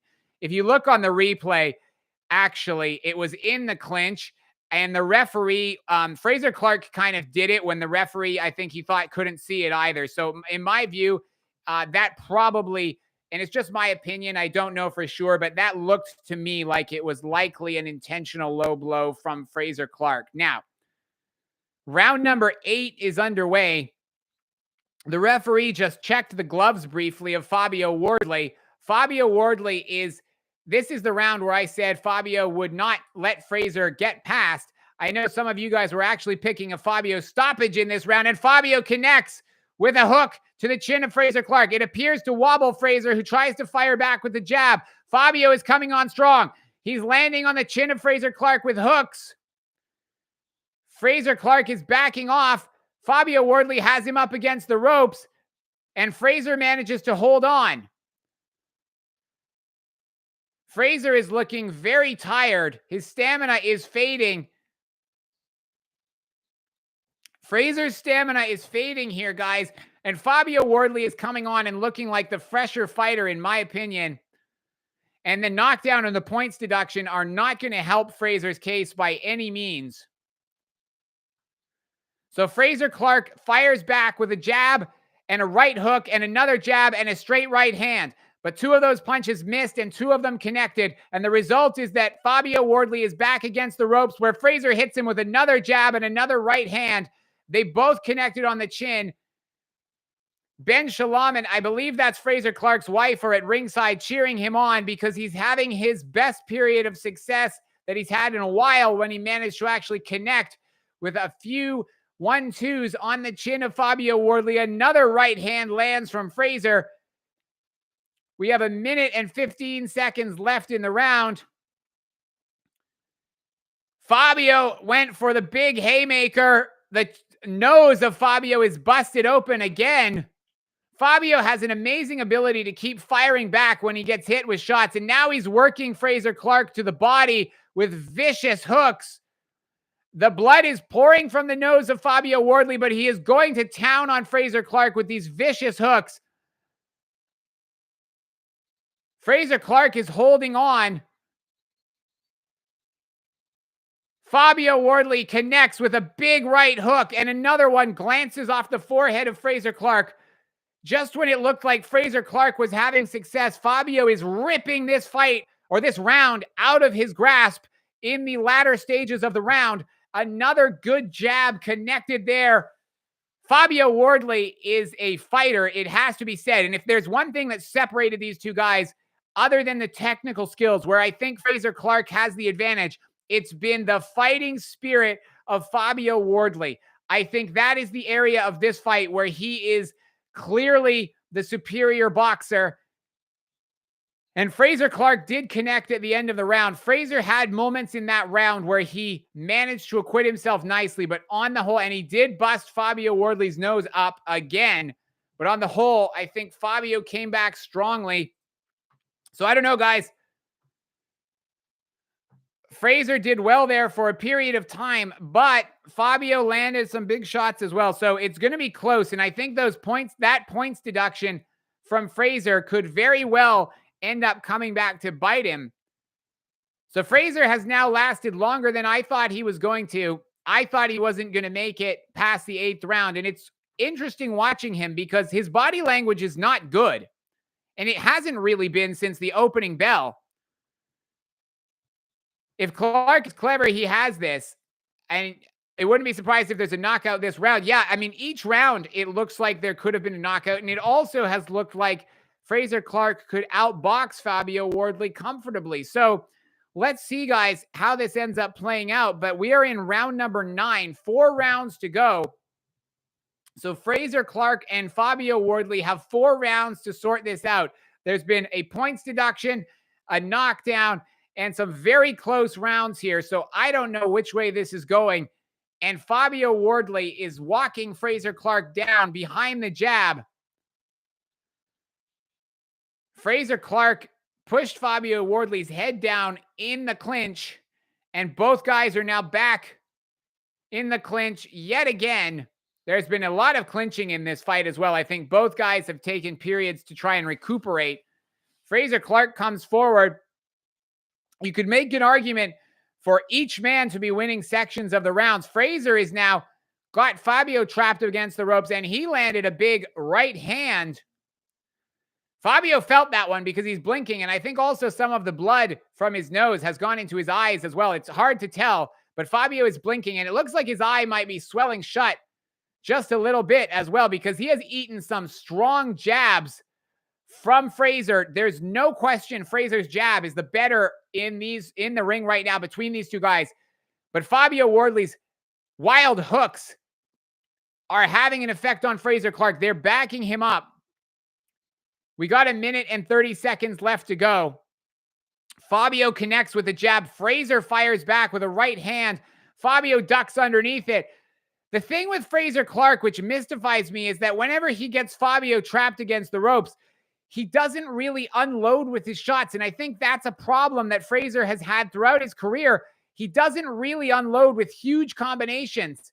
He tends to hold on the inside. I talked about this in my pre-fight video. Frazer on the inside, he doesn't like to exchange. He likes to hold on. And if he would actually let his hands go on the inside, I think he could score some points here. Fabio Wardley just slipped on some water, which was in Frazer Clarke's corner. And now Fabio is getting clipped, but he's coming forward. If Frazer Clarke would exchange more on the inside, I believe he could have some success, but he refuses to do so. Fabio Wardley has blood pouring out of his nose. Frazer Clarke is doing well in this round on the whole, though. I know some of you guys said a draw before this fight, and the way this is going, it wouldn't surprise me if that's how it ended up. It's really been very close to call in this round. Frazer literally got on the inside there, had a chance to exchange with Fabio's head, and he literally didn't let his hands go. It's very bizarre. He literally could have connected with Fabio's chin, which was hanging wide open to be hit, and Frazer elected to hold instead. Easy for me to say, but that was a strange decision, and it feels like Frazer just does not want to work on the inside at all.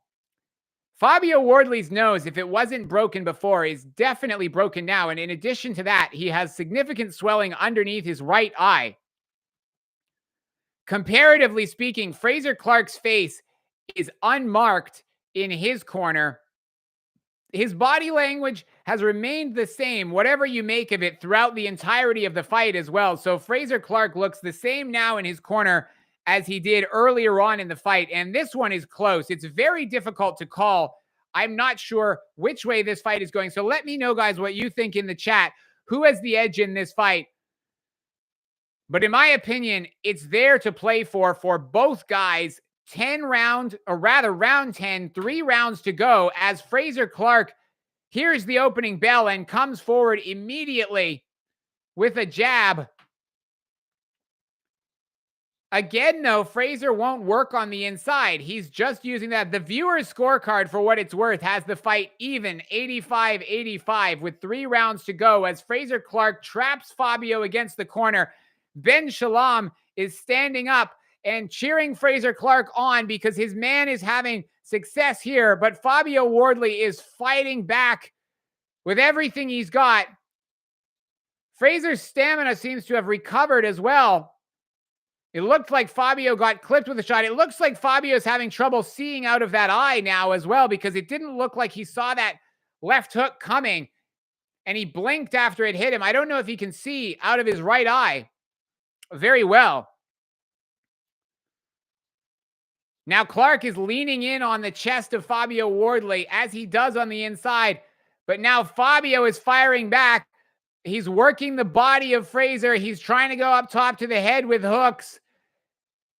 Whoo, this is exciting action on the inside.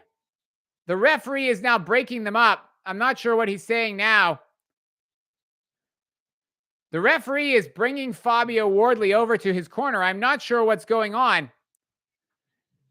He's sending the doctor over to have a look at the nose of Fabio Wardley. I'm not sure what's going on exactly. Ben Shalom is telling Frazer Clarke to be calm in the corner.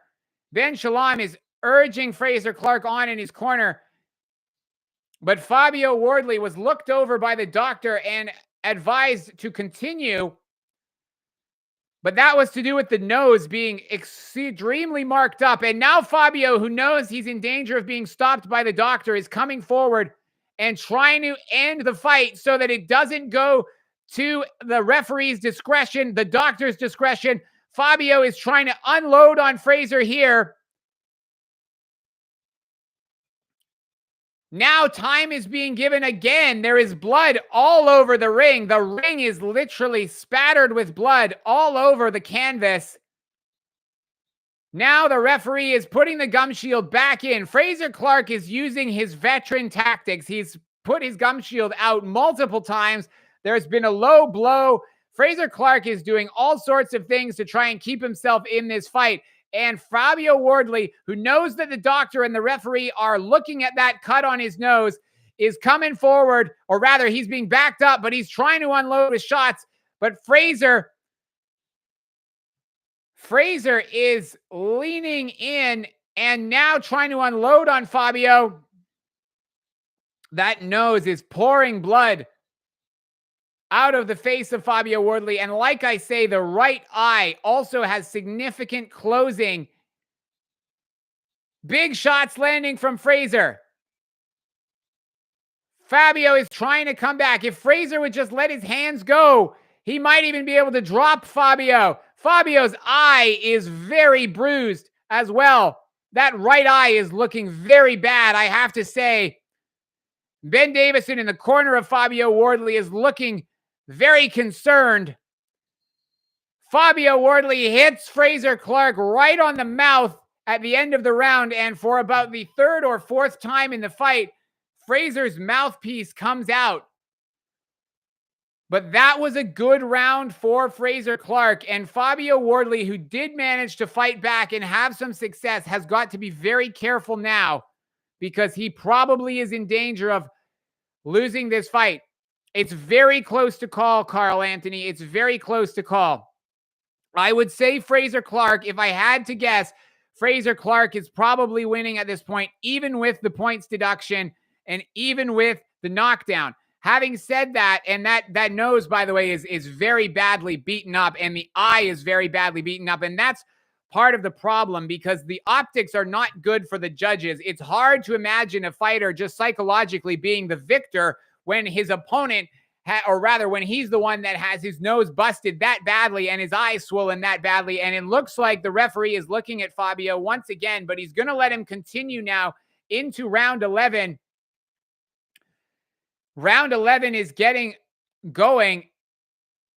The referee is stopping the action. I'm not sure why, but at any rate, they're now continuing again.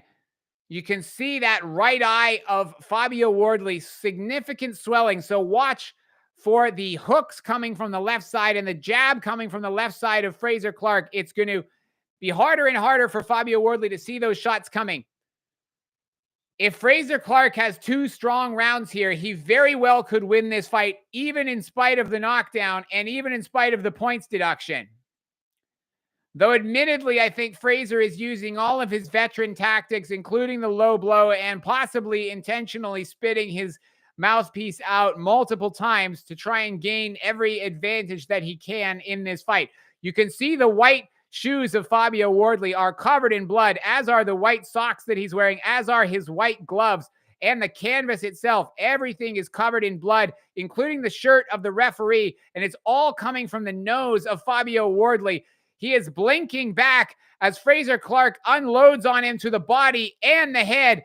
The only thing that Frazer Clarke is not doing is letting his hands go on the inside. If he would do that, he would have Fabio Wardley in serious trouble here. At any rate, Frazer Clarke is looking increasingly like he has a very real chance of winning this fight on points. Fabio Wardley, though, is coming forward still. He has got heart. There's no denying Fabio Wardley has a lot of heart. He can hardly see out of his eye. His nose is definitely broken, and he is coming forward and trying his very best to look for a KO, and he might need it because Frazer Clarke is probably winning this round, and he's probably winning this fight, even though there are 2 rounds in which he lost a point, one from a knockdown, one from a points deduction. 50 seconds left in the round. Frazer swings with a big right hand. Fabio gets out of the way.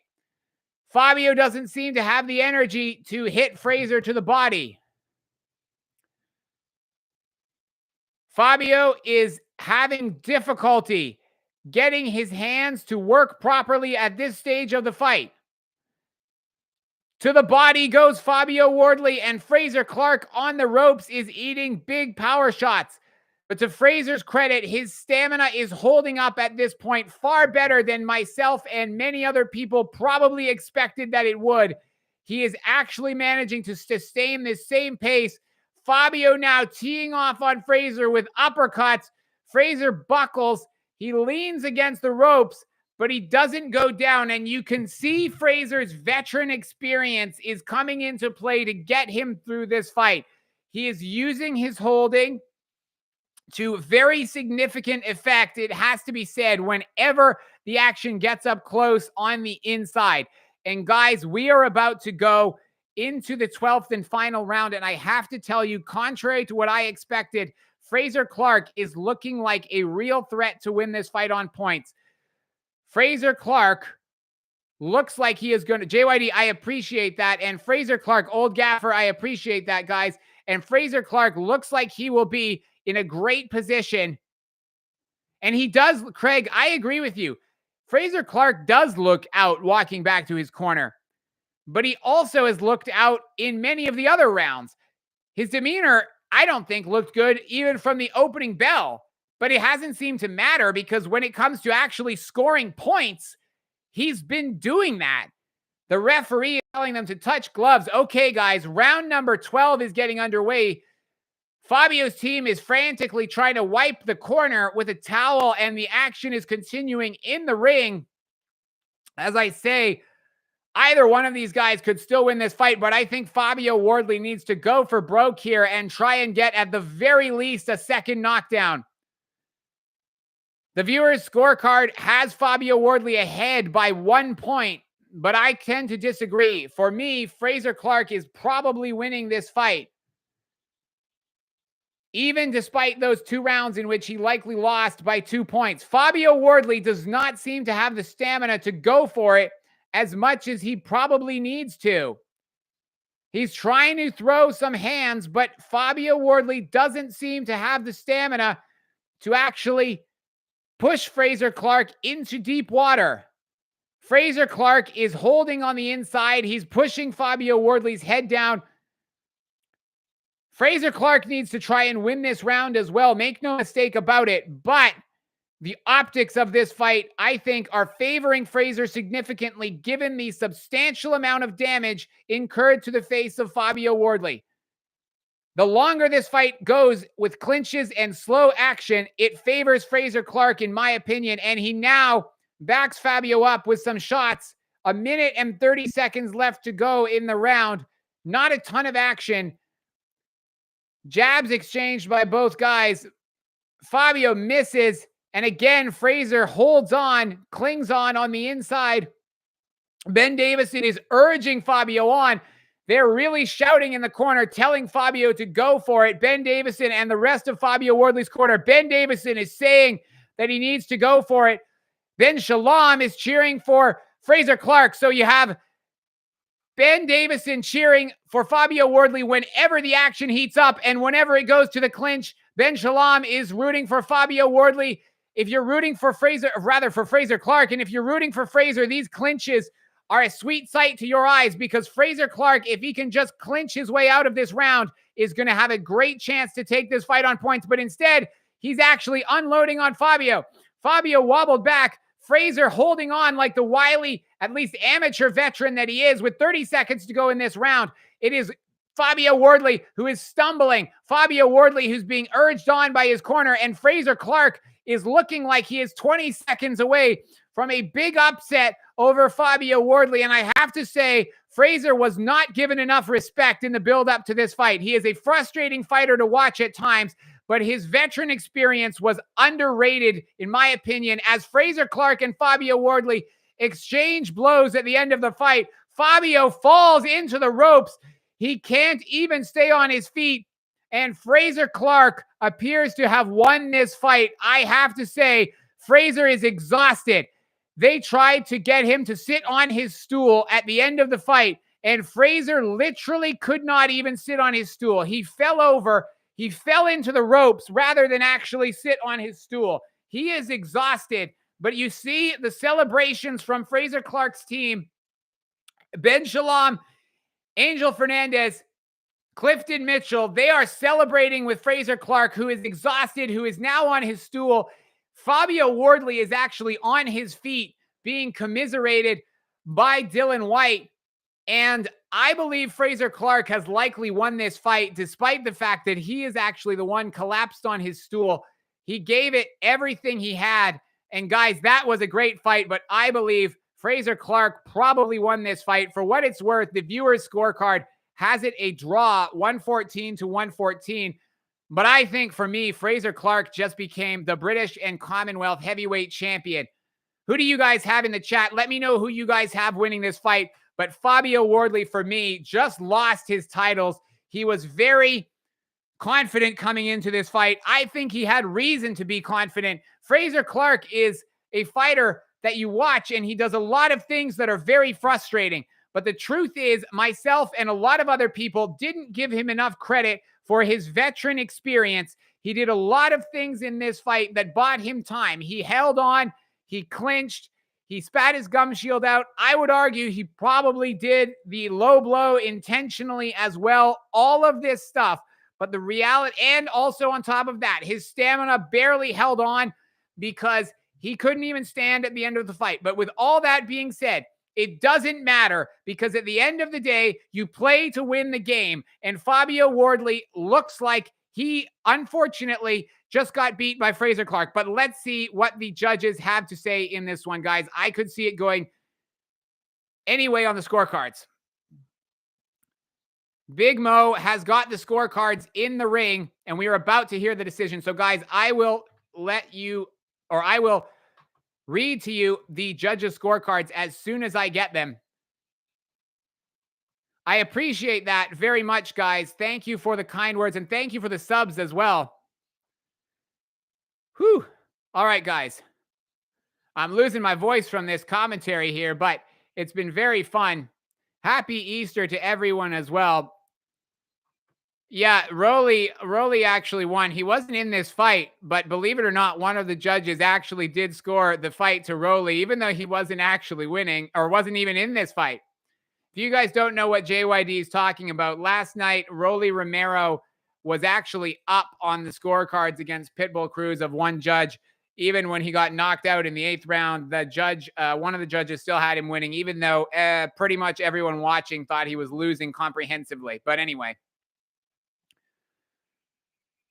hopefully we get a good decision here. All right. Here we go, guys. So here are the scorecards. I'm going to read them out. Okay. 114, 113, Wardley. 114, 113, Wardley on the first card. 115 to 112 for Frazer Clarke. So it's at the very least a split decision. Okay. 113, 113. So it's a draw. Okay. Okay. So it was 113 to 113 on the final scorecard. So it was 114, 113 on the first scorecard in favor of Fabio Wardley. The second judge had it 115, 112 in favor of Frazer Clarke. And the third judge, which had it 113, 113, and that resulted in a draw. So officially, Fabio Wardley actually will retain his British and Commonwealth heavyweight titles. But I have to say, I thought Frazer Clarke deserved to win the fight, in my opinion. And if he hadn't gotten that point deducted for the low blow, then he actually would have won the fight, because that 113, 113 scorecard and the card on which Fabio Wardley was winning would have both turned in his favor. So unfortunately, Frazer Clarke probably won the fight, but actually cost himself by getting that point deducted. So yeah, guys, the viewer's scorecard ended up being correct as far as how the judges saw it. Thank you for the comments on the commentary, guys. Yeah, I don't like to see a draw. I would have, the truth is, because there'll be a rematch anyway. So I would have rather had Fabio win the fight or Frazer win the fight. I don't like the idea of a draw. I think that they should have probably given it to Frazer Clarke. But in the end, I guess Frazer technically cost himself by getting the point deducted for that low blow. And if it was intentional, then unfortunately he bought himself time, but also cost himself the fight. So what did you guys think? I thought Frazer Clarke probably won. The judges felt that he unfortunately...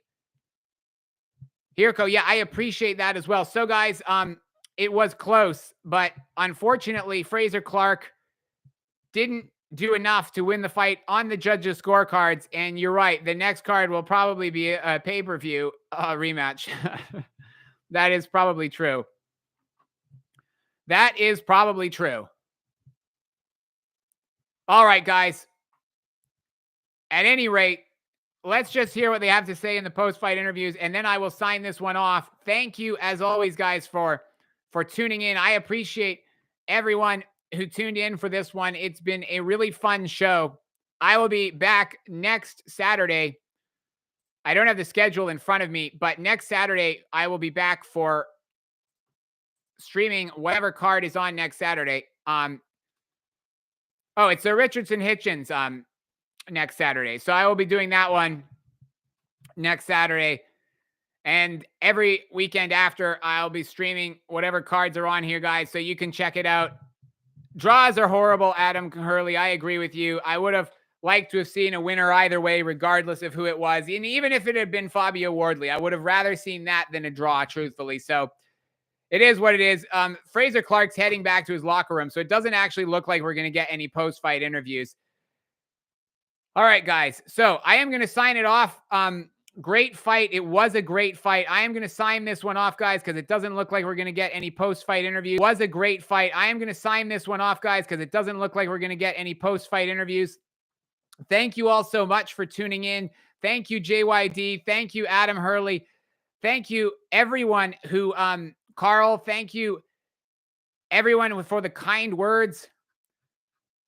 Everyone watching in Ireland, everyone watching in the UK, everyone watching here in the States, or wherever you are watching around the world. Kraft Costanza, Craig, 172, Old Gaffer, everybody, thank you guys so much for tuning in. I really appreciate it. Ghetto Genius, everybody else who I'm forgetting, I apologize, but thank you so much, everyone who tunes in.